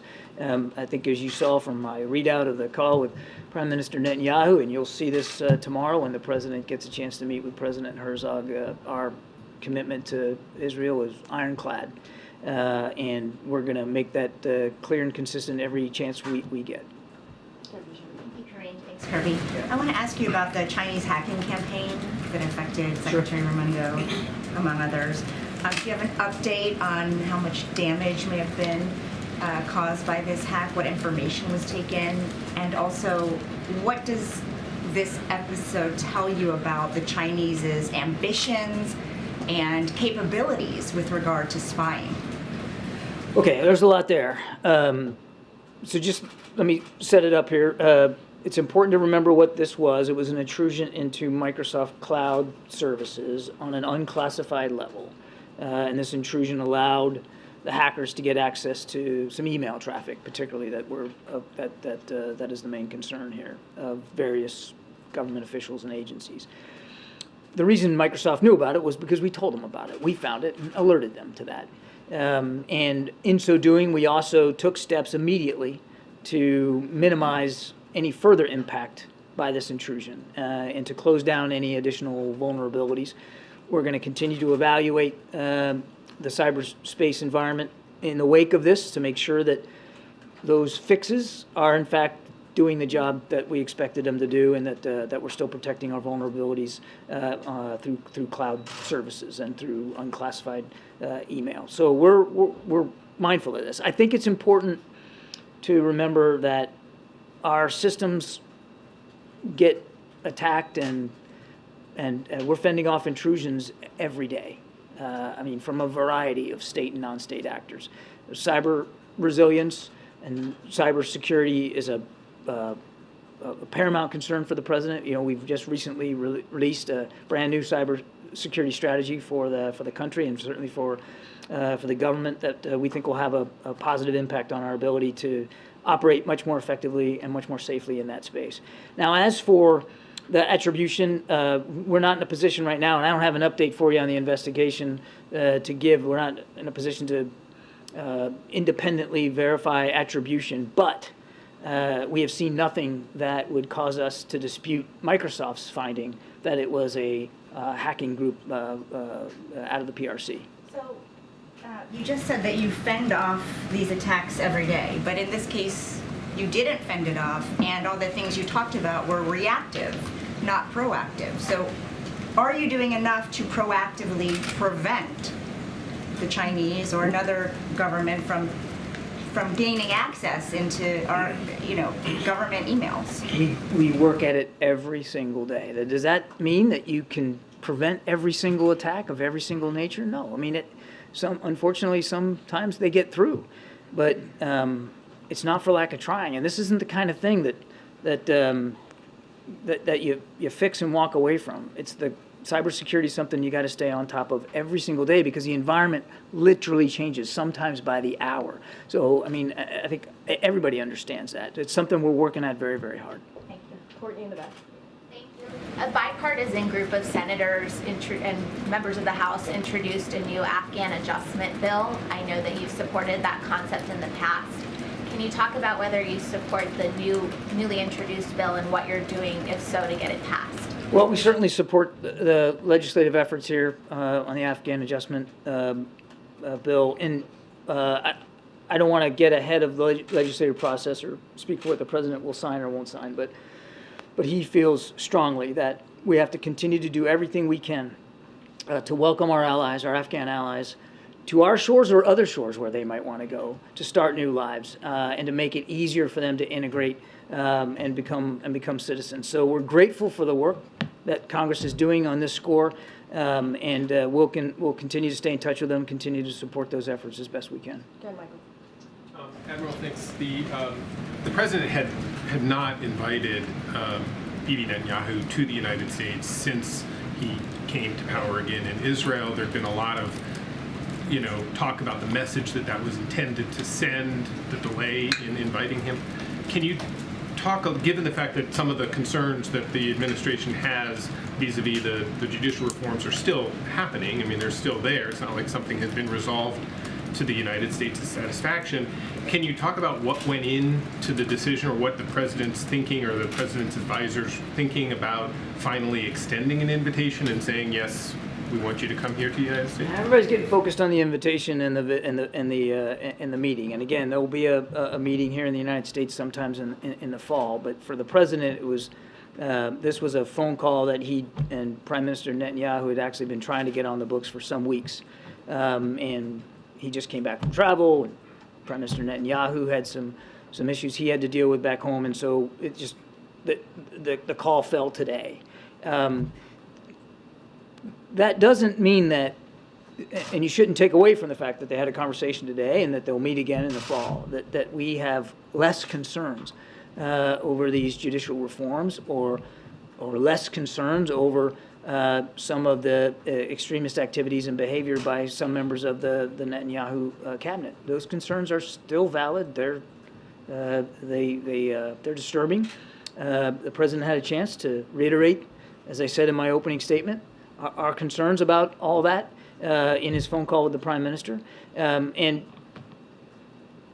what we have found to be a useful process here is dialogue and diplomacy. These are two leaders that know each other, have known each other for a long time. And as friends can and friends should, you speak honestly, openly, forthrightly, candidly, you lay it out there. And President Biden has done that. He's done it publicly with respect to the judicial reforms, and he'll continue to do it in his conversations with Israeli leaders. So we shouldn't read anything into the fact that he finally relented and said, yes, we'll meet face to face. He believes that it was the appropriate time to have a conversation with the Prime Minister with respect to our relationship, which is a strong relationship. And he believed it was the right time to talk about meeting with Prime Minister Netanyahu sometime in the fall. Good, Jeremy. Thanks. John, given President Herzog's role in attempting to mediate a consensus agreement on this judicial reforms, given the president's own concerns, how much of a focus will the judicial reforms be during their meeting tomorrow? It will certainly be a topic of discussion, as it was today in the call with the Prime Minister. But I don't want you to come away from this thinking that it's the sole topic of concern. It is of concern. The President has made our concerns over it public, clearly. But there's an awful lot of other issues which I fully expect will come up with the meeting with President Herzog tomorrow. The destabilizing activity out of Iran. I think you may have seen the Pentagon not long ago just announced some new deployments of military assets to the region in the wake of Iran's attacks on maritime shipping. The potential for additional protests now in Iran, now that the morality police is back on the streets and minding what women are wearing. As well as climate change and other broad regional security issues, including the normalization and stronger integration of Israel into the Middle East. A lot of the protesters in Israel who are protesting against this judicial reform, they have been sending a message directly to the president, asking for more support, more vocal support from the president of the United States, protesting in front of the U.S. Embassy compound in Tel Aviv. Does the president stand with these protesters, and what's his message to them? The same message that he's been sending publicly since this issue of judicial reform came up, that what we believe strongly in the democratic institutions and the ideals of democracy that the United States and Israel represent, not just in their particular parts of the world, but across the world. And we want to see Israel be as vibrant and as viable democracy as possible. And that means that you build programs and reforms and changes in a way that is based on compromise. And as I said in my opening statement, the broadest possible consensus across the governing organization. And he's been clear, we'll make continue to make clear that we stand for Israel, we stand for the Israeli people, we stand for Israel's democracy, and we want to see that democracy and the hopes and the dreams of all Israeli people and all their aspirations met through strong, viable, democratic institutions that are built on consensus and compromise. And a quick one on the grain deal. Before pulling out of this deal, Moscow has long complained that Western sanctions restrict the export of their agricultural products. Would the U.S. consider modifying sanctions on Russian agricultural exports or anything else to entice Russia to re-enter this deal? Yeah, as I said in my opening statement, Jeremy, that's Russian propaganda. Our sanctions aren't targeting Russian agriculture. They were still, even as the grain deal was in place, able to get their grain and foodstuffs out, and there's no sanctions on fertilizer. This isn't about shutting down Russian farms. That is a trope that Putin puts out there, so there's no reason to consider changes since we're not doing it in the first place. Way in the back there. Thank you. John, I want to ask you about something that's starting to gain steam here in Washington, which is UAPs, unidentified aerial phenomena. Yes, there's I know what going that to be is. a House Oversight Committee hearing at the end of this month. Senator Schumer has put forth an amendment to the NDAA that is modeled after the JFK Assassination Records Collection Act. What level of transparency does the Biden administration believe that the American public deserves and should have as it relates to UAPs? Well, without speaking to proposed legislation, I won't do that.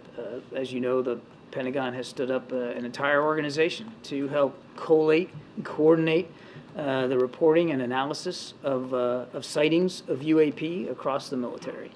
Before that, there wasn't really a coordinated, integrated effort to do that. And of course, we will always want to be as transparent with members of Congress and with the American people as we can, considering national security concerns. This used to get laughed at for quite some time, for years and What decades. gets laughed at? The idea of Congress taking this up. I mean, Gerald Ford talked about this as a congressman back in 1966, and here we are, what is that, 60 years later, give or take. Is this a legitimate issue? Does the administration believe that getting to the bottom of these sightings in the air, is it a real concern? Is it a real legitimate issue as you see it? Yeah. I mean, we wouldn't have stood up an organization at the Pentagon to analyze and try to collect and coordinate the way these sightings are reported if we didn't take it seriously. Of course we do.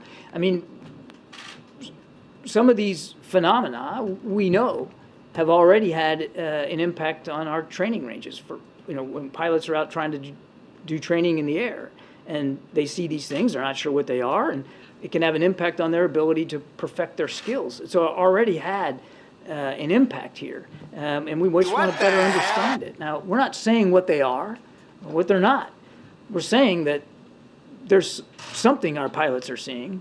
We're saying it has had an effect on some of our training operations, and so we want to get to the bottom of it. We want to understand it better. So, yes. Do you believe these whistleblowers that have come forward? I'm not going to talk about individual whistleblowers. John, I have an Iran question and an Afghanistan question. Just starting with Iran, if we can dig a little bit more into your comments about the morality police who are now hitting the beat again and enforcing the wearing of hijabs. What is the administration's take on this? What leverage do you have to counter this? Can you maybe extend more asylum invitations to Iranian women, so on and so forth? Well, as you know, we've already sanctioned members of the morality police. We've sanctioned some entities that have supported the activities of the so-called morality police. It's already led to the death of one young woman and the injury and wounding of countless others, men and women.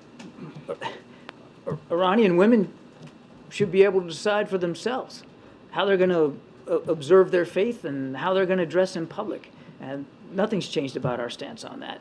And we'll watch this closely. And if we believe that more accountability needs to be had, if we believe that we need to take additional action to put more pressure on the regime, we'll do that. On Afghanistan, Pakistan says the presence of Afghan refugees in Pakistan has created instability. They've accused Afghanistan of harboring anti-Pakistani militants, and they threatened to take action against them in Afghanistan. I'm just curious, what is the White House's stance on this, and does the White House plan to use some of that over-the-horizon capability to assist them in targeting these individuals? We've seen no indication that Afghan refugees in Pakistan or along that border are guilty of acts of terrorism. And we're grateful to Pakistan for the incredible generosity that they have extended to so many Afghans who are just looking for a safe and secure place to be. And we'll continue to work with Pakistan as we have on their legitimate terrorism threats and their challenges in counterterrorism. I'm not going to speculate about an over-the-horizon event or not. I mean, the president's been clear that we're going to take seriously our ability to improve our over-the-horizon counterterrorism capability, and we'll use it effectively as we need to use it.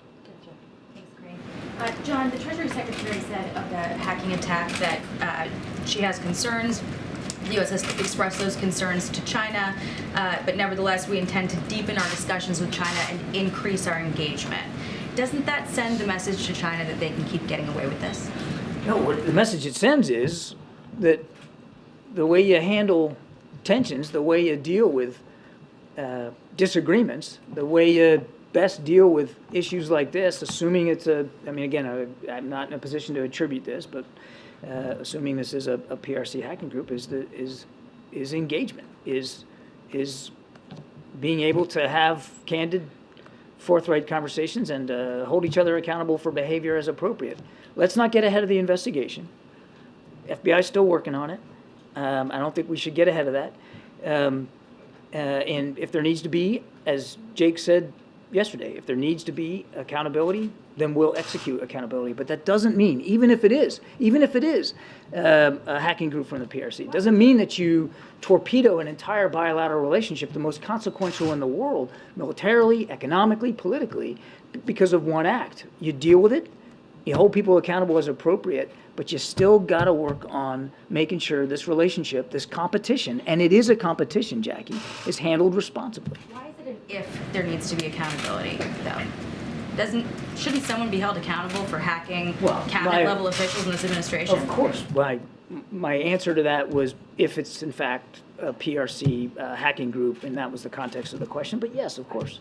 Was Gina Raimondo the highest level official to be hacked? Was she the only cabinet-level official? Secretary Raimondo? Yeah. As far as I know, yes. But again, I don't want to get ahead of an investigation. And then on the F-16s and F-35s to the Middle East, what was the final straw in pushing the Pentagon to make this move? I'd refer you to DOD. Anything else on why that decision was made, though? I know that it's been a lead-up since May with all of the maritime issues, as you mentioned earlier. Well, I mean, you're talking about the additional assets. Yes. I mean, first of all, again, I'd point you to the Pentagon to talk about that with more specificity. But we have seen in just recent weeks an increased level of activity in the maritime environment of Iranian attacks on maritime shipping. They have become more bellicose, more active, and more dangerous to peaceful maritime shipping in the Gulf region. And the Secretary of Defense wants to make sure, as he should, that we've got the proper capabilities and assets and readiness in place to deal with that. Okay, just a couple more. Thank you. So on Tunisia, this weekend, Libyan border guards have rescued dozens of migrants, including children who have been left in the desert by Tunisian authorities without water or food. Human Rights Watch accused in a report Tunisia of carrying out collective expulsion of sub-Saharan migrants. The United States have a pretty strong relationship with Tunisian authorities, so have you been talking to them? What's your message to the Tunisian president? You know, all I heard was United States. Today, I'd refer you to our colleagues at the State Department. Thanks, Karine. Kirby, there's an FT report that for the past decade, millions of U.S. military emails containing highly sensitive information have been misdirected to Mali due to a typo with .ml instead of .mil. A Dutch tech entrepreneur who's been managing the country domain has been warning about this for the past decade, and control over that domain returns to the Malian government on Monday. They're a Russian ally, so what is the administration doing to deal with this issue and prevent our sensitive military data from potentially falling into the hands of a Russian ally, and how is this allowed to go unaddressed for the past decade despite warnings? I would first point you to our colleagues at the Department of Defense. This is really more for them to speak to, but as I understand it, they have now for quite some time have in place tool that stops outbound emails that don't have the .mil at the end from going.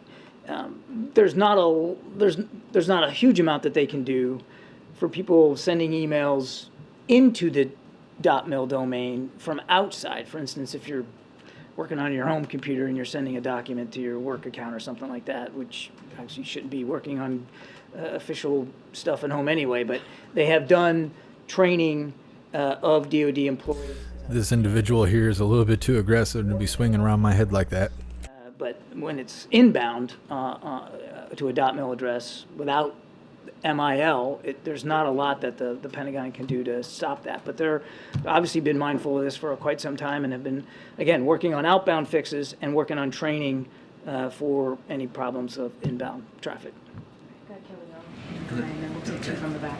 There is a meeting tomorrow from an emissary of the Pope with the President, Cardinal Zuppi, about humanitarian issues with Ukraine and so forth. Are you able to preview that at all? And is there any particular urgent event that is having him travel from Italy to meet with the President? The Cardinal's coming at the specific request and as an envoy of the Pope to have discussions here about the war in Ukraine, specifically about humanitarian concerns in Ukraine. As an example, the thousands and thousands of Ukrainian children that have been shipped off to basically concentration camps in Russia or Russia-occupied territory, and we look forward to having those discussions.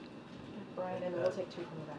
Thanks, Karine. John, if this sounds obvious to you, just let me know. In speaking with members of the DoD today, they say if Russia was successful on the battlefield, that we wouldn't see this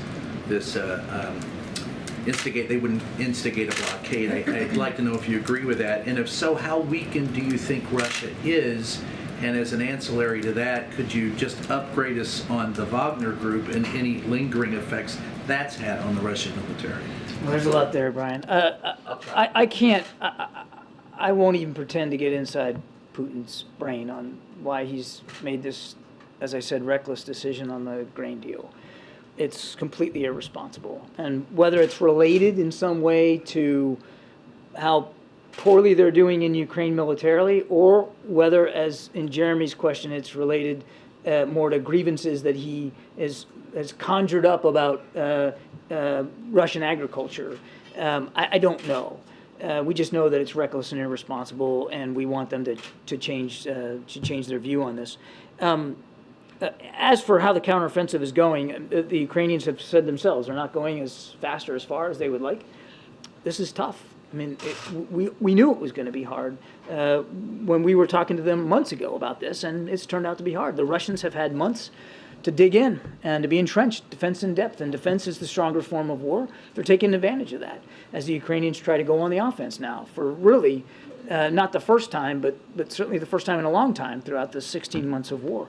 And they're running into effective defenses, including significant minefields. And it's hard enough to go through a minefield, whether it's a maritime or terrestrial minefield, all by itself. And when you're being shot at and shelled, which they are, it's particularly hard. So we're just going to stay focused on making sure that they have all the tools and capabilities that they need. And I don't know if I completely answered yet a third question. Yeah, well, do you see any lingering effects because of the Wagner Group? I mean, is there any? No. I mean, no. We don't know where all these guys are. We think some of them may still be in Russian-occupied territory in Ukraine. We know some have gone to Belarus. We've seen reports that some have gone to Africa. I mean, there's still a viable group here, and they're still doing some pretty bad things. But whether or not what happened with Mr. Prigozhin has had a dramatic impact on the war in Ukraine, I would have to say it's too soon to know right now. Oh my God, Kirby is wearing my ears out. Just shut the hell up and get off stage, Kirby. Nobody cares. And then Raquel. And then Thank you, Karine. The administration has been critical of Senator Tuberville with his holds on military promotions because of social policy and saying that he is harming military readiness.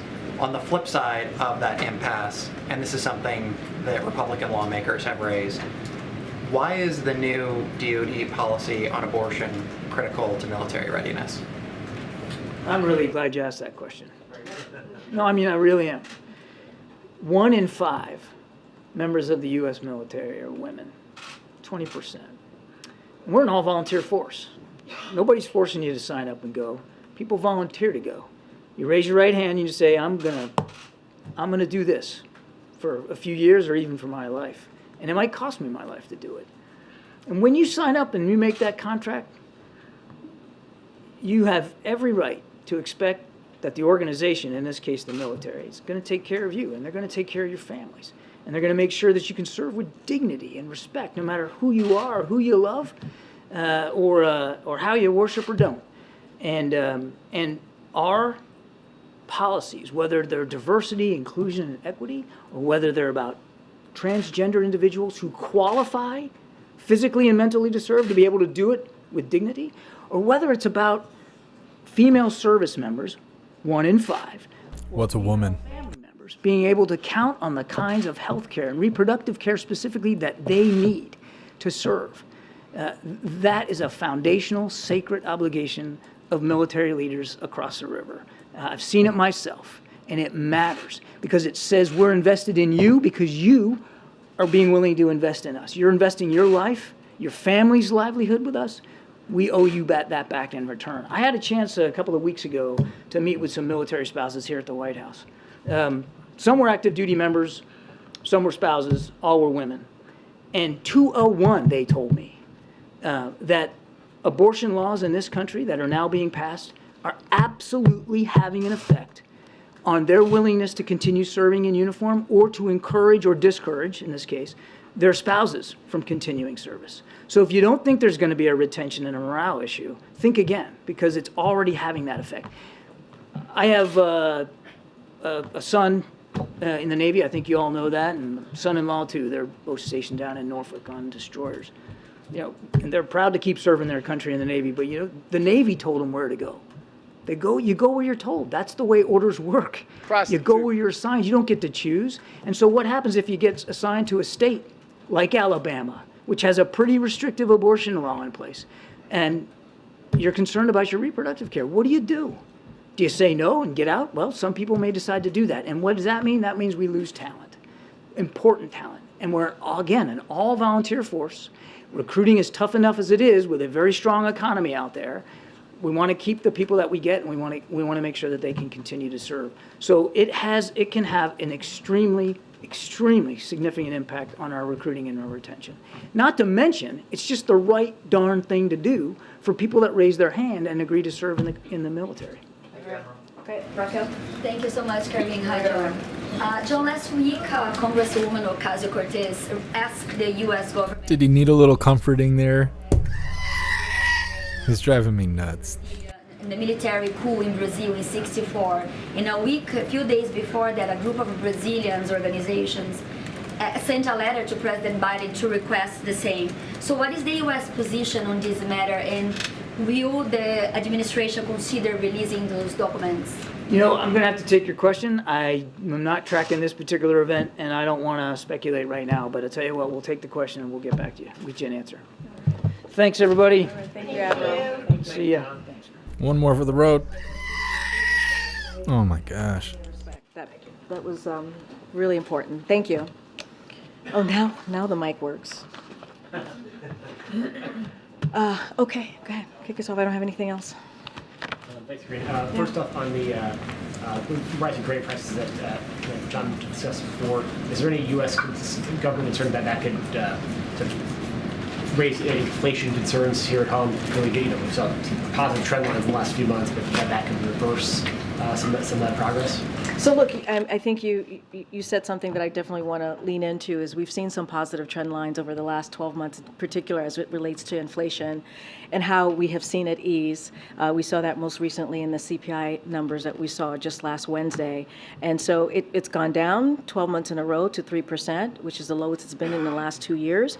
And everything that you are seeing with our economy being stronger, wages going up, unemployment going down, staying under 4%, something that we haven't seen in 50 years. is because of Bionomics, as you've heard us talk about. It's because of the work that this president has done, and certainly we are leading globally, and as our economy is getting back on its feet, especially after getting through this pandemic. As far as the inflation that may be caused because of the grain, I know the Admiral talked about how we've seen some prices go up just today. I don't have a full account of how that's going to certainly affect the positive momentum that we've seen as far as inflation going down, but it's certainly something that we're going to monitor and keep a close eye on. And separately, Kirby got a question about Congresswoman Jayapal's comments. I'm going to ask you about another Democratic official's comments. Robert F. Kennedy was filmed at a dinner suggesting that COVID-19 was ethnically targeted at certain populations. The president's the leader of the Democratic Party. Does he believe that that sort of language, rhetoric, sentiment has any place in the Democratic Party or in American public life at all? It's an important question. I want to be careful here because I don't want to address a 2024 candidate, right? We're not going to do that from here. But what I will say more broadly, which I think is important, because I think if you look at the last 2-3 years since 2020, since this pandemic hit, there are countless Americans, American families who are seeing an empty seat at the Thanksgiving table, right? For the past, who knows, couple of years, past year, couple of years, because of what the pandemic has done to families across this country, because of the suffering of COVID. And that is something that we have to acknowledge. And that is something that is important that we speak to. Because if anything, all of us probably have that same, sadly, that same thing in common, that we have lost someone that we loved because of this pandemic. So the claims made on that tape is false. It is vile. And they put our fellow Americans in danger. If you think about the racist and anti-Semitic conspiracy theories that come out of saying those types of things, it's an attack on our fellow citizens, our fellow Americans, and so it is important that we essentially speak out when we hear those claims made more broadly. I want to quote something that the American Jewish Committee said, which is the assertion that COVID was genetically engineered to spare Jewish and Chinese people is deeply offensive and incredibly dangerous. Every aspect of these comments reflects some of the most abhorrent anti-Semitic conspiracy theories throughout history and contributes to today's dangerous rise of anti-Semitism. And so this is something that this president and this whole administration is going to stand against when we hear that type of those false claims against Asian Americans, against Jewish Americans. We're going to continue to speak out, and we believe, and this is something that we just heard, it's important to protect the dignity of our fellow Americans. It's important to respect our fellow Americans, and so it is. As you can understand, the core principle. She doesn't feel that way about Americans with MAGA hats on. 2x4 earlier to Senator Tuberville. The senator is the president is a former longtime member of the Senate. You talked about the concerns about military readiness here.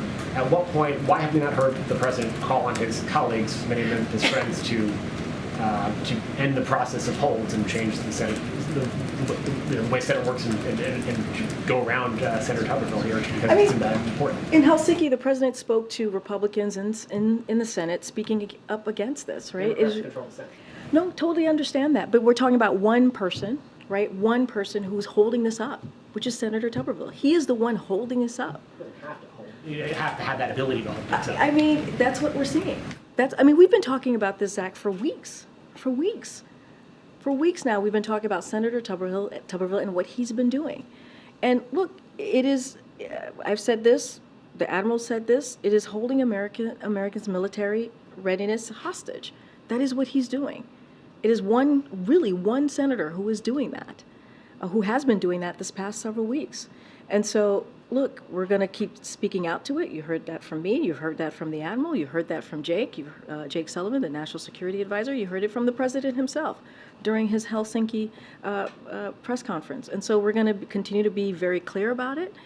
We're going to continue to ask Republicans in the Senate to speak against this. and to hold the Senator Tuberville accountable. But you're not going to advocate to get rid of the whole process. That's not. I mean, look, what we're talking about is this particular process that we're seeing right now, as we're talking about the NDAA holding these nominees, which is something that we've never seen before. This is a bipartisan process that has happened and occurred many years before this moment. As you talk about the 2x4 that you said that I just landed on the senator. We talked about what he said in 2021. I talked about what he said in 2022. And, we're talking about our military families, and making sure that we are ready to protect our national security. Thanks, Karine. Following up on that, as it relates to Senator Tuberville, he spoke last week with the Defense Secretary Lloyd Austin. Is there a sense from the White House that conversation was productive at all, and will there be any follow-up from the White House with Senator Tuberville regarding this issue? So I don't have a readout to that conversation. I don't have anything to follow up. But clearly we have been, if not communicating at a podium, certainly communicating through members of this administration. I just don't have anything else to share beyond that conversation. As it relates to the NDAA, is the White House confident that once this legislation goes to conference, that most or all of these kind of conservative wish list items that made it into this bill will not be in the final version of the bill? So what we believe and what we have said, and I believe Jake Sullivan said this yesterday as he was making the rounds on the Sunday morning show, is that this legislation will never get to the president's desk. Just a couple of things. It is extreme, as you just stated. Some of these provisions or specifics that are in the legislation. It targets females and LGBTQ service members. A small number of House Republicans are playing politics, as I've said many times, with our national security and support for our troops. This is historically done in a bipartisan way. This is how we've seen this process move forward, and we believe that it will be done in a bipartisan way. We have that confidence that the Senate will do its job and get this to the final bill in a more broad bipartisan way. And so that's what we believe. And look, this hurts our ability, right, to recruit and retain the strongest military force that we have, the most diverse military force that we have. And so it is in the world. And so it is important that we get this done in a bipartisan way. As it stands today, this bill will not get to the president's desk. We're confident in that. And then on a separate issue, on Thursday, the Secret Service closed its investigation into the baggage cocaine that was found in the West Wing. In a statement Thursday, I believe it was Olivia who said that you guys had been briefed on the investigation, you were reviewing it. So what conclusions have you drawn from it? Do you expect Secret Service to make any changes to security protocols as a result? And lastly, you had initially expressed confidence that the Secret Service would get to the bottom of this. Are you surprised that they didn't? So look, let me start with the protocol piece. That's something that Secret Service is going to handle. Any changes of protocol, how we move forward, that's something for them to deal with as they handle the security, certainly of this campus and of the White House more broadly. Look, we believe that the Secret Service did a thorough investigation. Certainly not going to opine on the investigation. Of course, we're going to have confidence that they're going to do their jobs and do everything that they can to get to the bottom of this. Of course, that is something that we have confidence. We will always have confidence in that. But as you just stated, we've been briefed on the outcome, and in their public statement, as well as the Secret Service have said, there is hundreds of visitors that traveled through this area where the cocaine was found across that weekend. And so I'm going to leave it to them for any additional information, but certainly not going to opine on the process here. But we believe it was a thorough investigation. A couple of economic questions, Karine. Does the White House support the aims of the entertainment industry workers who are on strike right now? So look, the president believes all workers, including the writers, including the actors, they deserve a fair pay, right? And they deserve fair benefits. That is something that the president believes. This is a president, as you've heard us say over and over again, that is the most pro-union president in history. And so he believes in and consistently support workers' the right to strike. You've heard him say that. He believes in He supports Hollywood. Weird.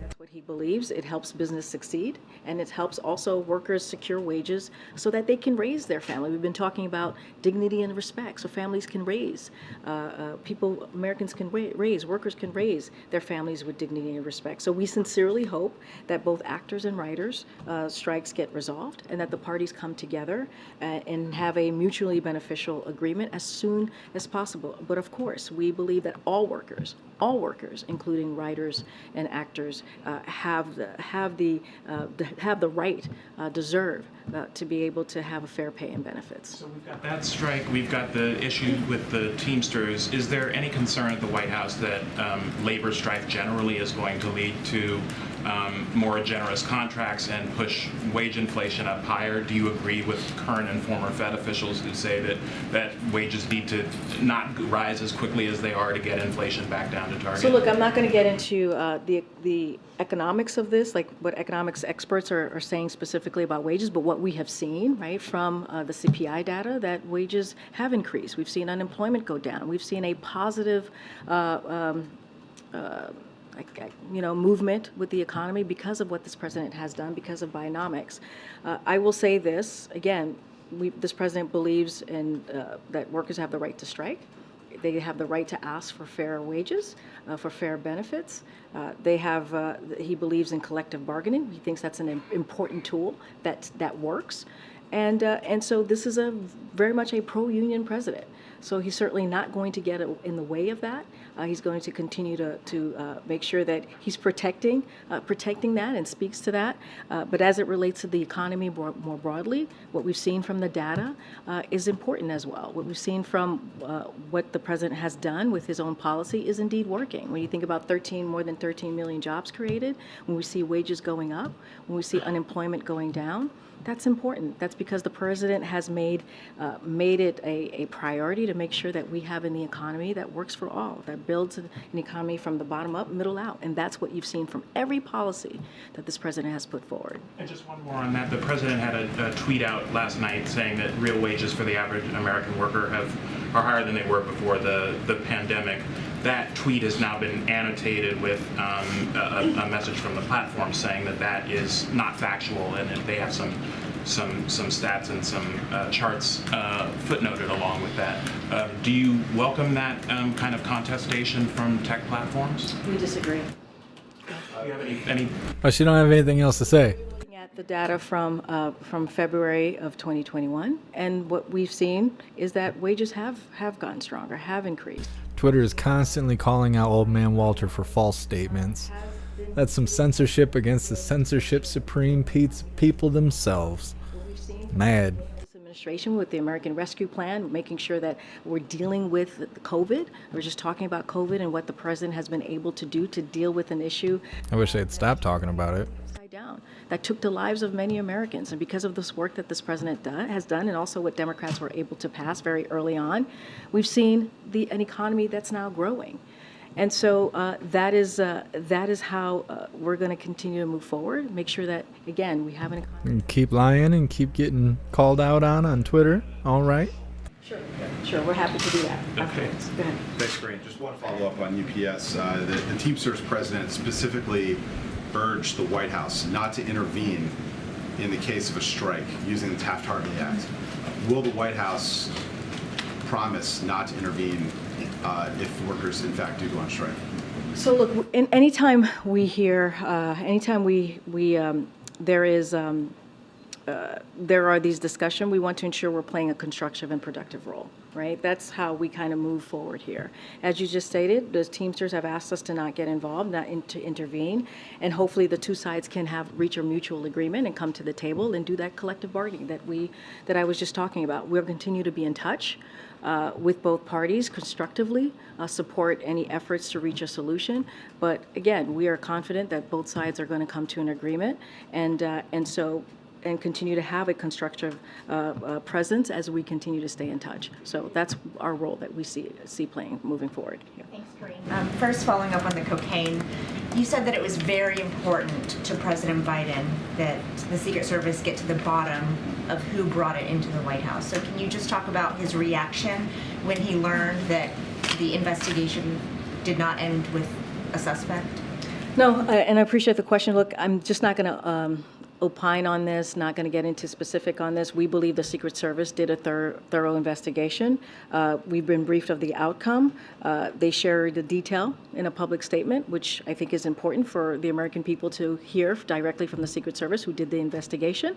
Look, one of the things that they said in the public statement is hundreds of people come through this particular area, and it's a heavily traveled working area, and so that's what they were able to find doing this thorough investigation. And so, especially during that weekend, we think about Friday, that Saturday, and that Sunday, and also that I believe that Monday, that weekend, I should just say, that it was heavily traveled. So is the president satisfied with the explanation that someone was able to bring an illegal substance into the White House because there are hundreds of people who come here? What I will say is that the Secret Service did a thorough investigation. That's what we believe. They put out a public statement. I think that's important. Anything else detailing any details or any more information, I would reach out to the Secret Service. Thank you. And then one more on Tuberville. After President Biden made those remarks in Helsinki, the senator said that there's no chance of changing my position if we don't sit down and visit. So why doesn't the president sit down with him and try to hash this out? Why does this senator continue to do something that has been done in the past in a historically bipartisan way? Why? Why make this political? Why politicize and make it partisan? That is something that this Senator Tuberville, to be specific, has done. And it's hurting our military readiness. So this is actually a question, we're not the problem here. We're not causing this. This is the senator who's causing this. He's causing something that has never been done before. Historically, this is done in a bipartisan way. So he's holding this up, or has been holding this up, and this is a question for him. So just to be clear, when the president said that he would sit down with Tuberville if he thought there was any possibility he would change his ridiculous position, that was the president saying no. What I'm saying is this has been historically bipartisan bill, and so which has been made recklessly partisan. That's what I'm saying. And it's hurting our ability to recruit. It's hurting our ability to retain the strongest and most diverse military that we have in the world. That's what he's doing. And so that is a question for him to answer. Thank you. I'm just going to try and call us. Go ahead. Thank you. I'm wondering what the administration's priorities are for the Farm Bill and anything specific related to nutrition. So I don't have anything to update you on the Farm Bill or anything related to nutrition. I would have to go back to the team and get back to you on that. Just don't have anything new to share at this time. Get it. Yeah, thanks, Karine. So the Penn Wharton budget model recalculated costs based on the new rules for the student loan forgiveness. The model now says that those rules will cost an additional $475 billion over the next 10 years. I'm just wondering when the president will unveil a plan that actually reduces spending. So look, just a couple of things, because as it relates to, and you're talking about the student loan? The student loan forgiveness. The new rules that, from the Department of So look, the Department of Education, they estimated this particular piece to cost about $156 billion over the next decade. And the reason why we were able to do this, the reason why we believe this is being done in a responsible way, and let's not forget, we can afford to give middle-class Americans, middle-class families, a little bit of breathing room, as you hear from this president over and over again. And so, and it's because the progress that we have done to make sure that the deficit is coming down. And that is something that the president has done. Let's not forget, the first 2 years, the deficit has gone down by more than $1 trillion. And that is the end of deficit reduction because of Bidenomics, because of the work that he's been doing. COVID spending coming off. The deficit's actually increasing according to the CBO. Well, look, what we have seen is it's gone down over $1 trillion, right? And he has done this in a responsible way.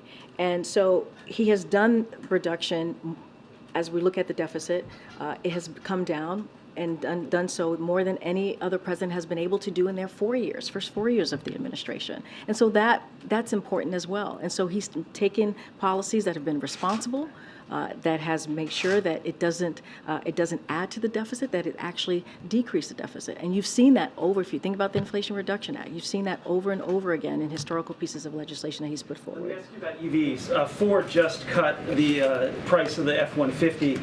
Cox Automotive is showing that dealerships now have a 92-day supply of EVs on their lots, which is about twice the average for a gas-powered car on their lot. Is this the marketplace speaking, saying that people don't want this transition as quickly? So, look, I've seen that same study. A couple things that I also want to make sure that folks know about. The EV sales hit a record high last quarter and increased nearly 50% from the same time last year. So that's important to note. And EV prices are actually down 20% per year over year on average, with EVs that are eligible for the Inflation Reduction Act credit seeing high demand. So we're seeing a lot of high demand here, which matters as we're looking at this study. And because of what this president has done and the congressional Democrats, as we think about the Inflation Reduction Act, sales are going up. Costs are coming down. That's important to note. It's also good to see that after a couple of years where it was hard to find electric vehicles, they are now readily available for consumers. So, that is also important as we move forward with the Inflation Reduction Act, as we move forward in implementing a very historical piece of legislation. She's going to be running away soon. It's going to create record jobs, right? Good paying union jobs. All of these things are coming out of the work that this president and Democrats have been able to get done. Okay. Thanks, Karine. I saw there was a report that President Biden and Senator Sanders are meeting with labor organizers today at the White House. I was wondering, one, if you had any details on that, and two, if the president has any plans to raise the senators' his decision to hold up the president's NIH nominee while the two are at the White House together. So a couple things about the president and senator. They're going to drop by a White House meeting with young workers, organizing unions in a variety of industries, many of which have not traditionally been organized. Workers participating in Monday's meeting include employees of Starbucks, minor league baseball, Bluebird, and Sega. During Monday's meeting, the president and Senator Sanders are expected to congratulate organizers for the work they've done to lead a resurgence of labor organizing across the country and discuss his belief that worker power is essential to growing the economy from the middle out and bottom up. So administration officials, just a few of them who are going to be joining the president and the senator, it might have happened already, is Acting Secretary of Labor Julie Su, White House National Economic Council Director Lael Brainard, and White House Director of Government Affairs Tom Perez. And so those are going to be the folks who have, I think this already happened, joined the president and the senator. And I think he might be going to the sticks at some point to take your questions. And were there any plans to raise the concerns about the NIH nominee? That part I can't speak to what was brought up in the conversation that he may have had with the president, but I can tell you about this meeting that occurred moments ago. Okay, go ahead. A White House official last week said that they hoped Senator Sinema would change her position on the nomination of Julie Su. Did Senator Sinema tell the White House she would oppose the nomination? So I don't have anything to share. She's going to have to, clearly the senator can speak for herself. What I can say is that we are committed to Acting Secretary Julie Su to get through and become the next Secretary of the Department of Labor. That is our commitment that we have had for the past several months, and we're continuing. It's unwavering commitment, and so we're going to continue to fight hard. The president is going to continue to fight hard. His White House office is going to continue to fight hard to get her through. We believe that she is qualified to be Secretary of the Department of Labor. She has shown that over and over again as the Deputy Secretary of Labor. She has been effective, and she got, as you all know, Democratic support when she became the Deputy Secretary of Department of Labor, and we believe that she should get that support for this secretary position as well. Go ahead, Courtney. Thank you. I wanted to ask about Julie Su again. Is the White House still actively having what you call those war room meetings with different officials to try and get her confirmed? So what I can say is There's Simon. Working very hard to get her confirmed. We believe she is qualified to be the Secretary of Department of Labor, and so that is our commitment and the President's commitment. I also wanted to ask you about the two strikes in Hollywood. Is the White House or another representative of this administration going to get directly involved in that? Look, I don't have any more to share of what I just laid out. Simon staring her right in the face. The President knows that collective bargaining works for employees and employers. That is something that he's been very consistent about and has said over and over again. He urges both parties to negotiate in good faith and reach a mutual acceptable resolution. And so that's what the President's going to call for. And he believes that both writers and actors, they deserve a fair pay and also fair benefits. All right. Teamsters piece. You mentioned how you're keeping in touch with both parties on this to be a constructive part of it. Who in the administration is doing that? I know in the past on different union issues, you've appointed certain cabinet officials or White House officials to lead on that. So I don't have I mentioned just last week, I had mentioned for EAW, we talked about. You don't know. As you know, Julie Su has always been as the acting labor secretary, has always been involved, at least in having these conversations, staying in touch. Don't have anybody particularly leading it, but certainly Julie Su is certainly involved in keeping in touch and having those conversations. Thank you. Great. Thanks, everybody. See you tomorrow. Prostitute.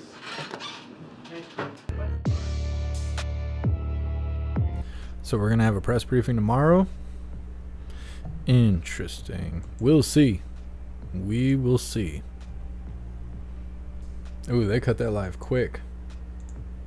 They're probably all ready to cut a whole bunch of chunks out of it. Then censor the rest of us that covered it, saying that we did something wrong because of the words she said. You know, just another day. Just another day. All right, hooligans, we already did the spiel deal right before the press briefing, so I'm not going to put you through it again, but I am going to drop the link tree. Use it. Go and join Gilded. Go check out jeffmaclive.com. You're welcome to show support through any of the donation links, or if you would like to join the membership program on whatever platform you prefer to hang out on, so you can get cool badges and stuff, and everybody can know that you're an official hooligan. If you want to get a cool shirt like I got on, Happy Freedom Special. People are always wondering what my shirt says. I can't show you the goods. Can't give away my secrets. Have you be able to tell if I got pants on or not. Calm down, okay? Calm down. It is that time once again. Why don't you hooligans please join me for the Pledge of Allegiance. I pledge allegiance to the flag of the United States of America and to the republic for which it stands, one nation, under God, indivisible, with liberty and justice for all. It's my favorite part of the day. Well, I appreciate all of you guys being here. You guys are awesome, fantastic hooligans. We will be live later today, 8 p.m. Eastern Time over on JeffMAC Gaming. Continue on with Fallout New Vegas, just hanging out and having fun and shaking off all the nonsense from KJP. Ugh. I'm wearing the batteries out of the poor screaming goat. He's here to cleanse the palate. Get that KJP voice out of your noggin. I appreciate you guys. Big shout out to everyone that made donations, joined the membership program, or purchased any merch. I really appreciate all of you, and I would not be able to do this without you. So thank you so much for all your support. I'll see you on the next live. Until then, stand tall, shine bright, and that's a wrap.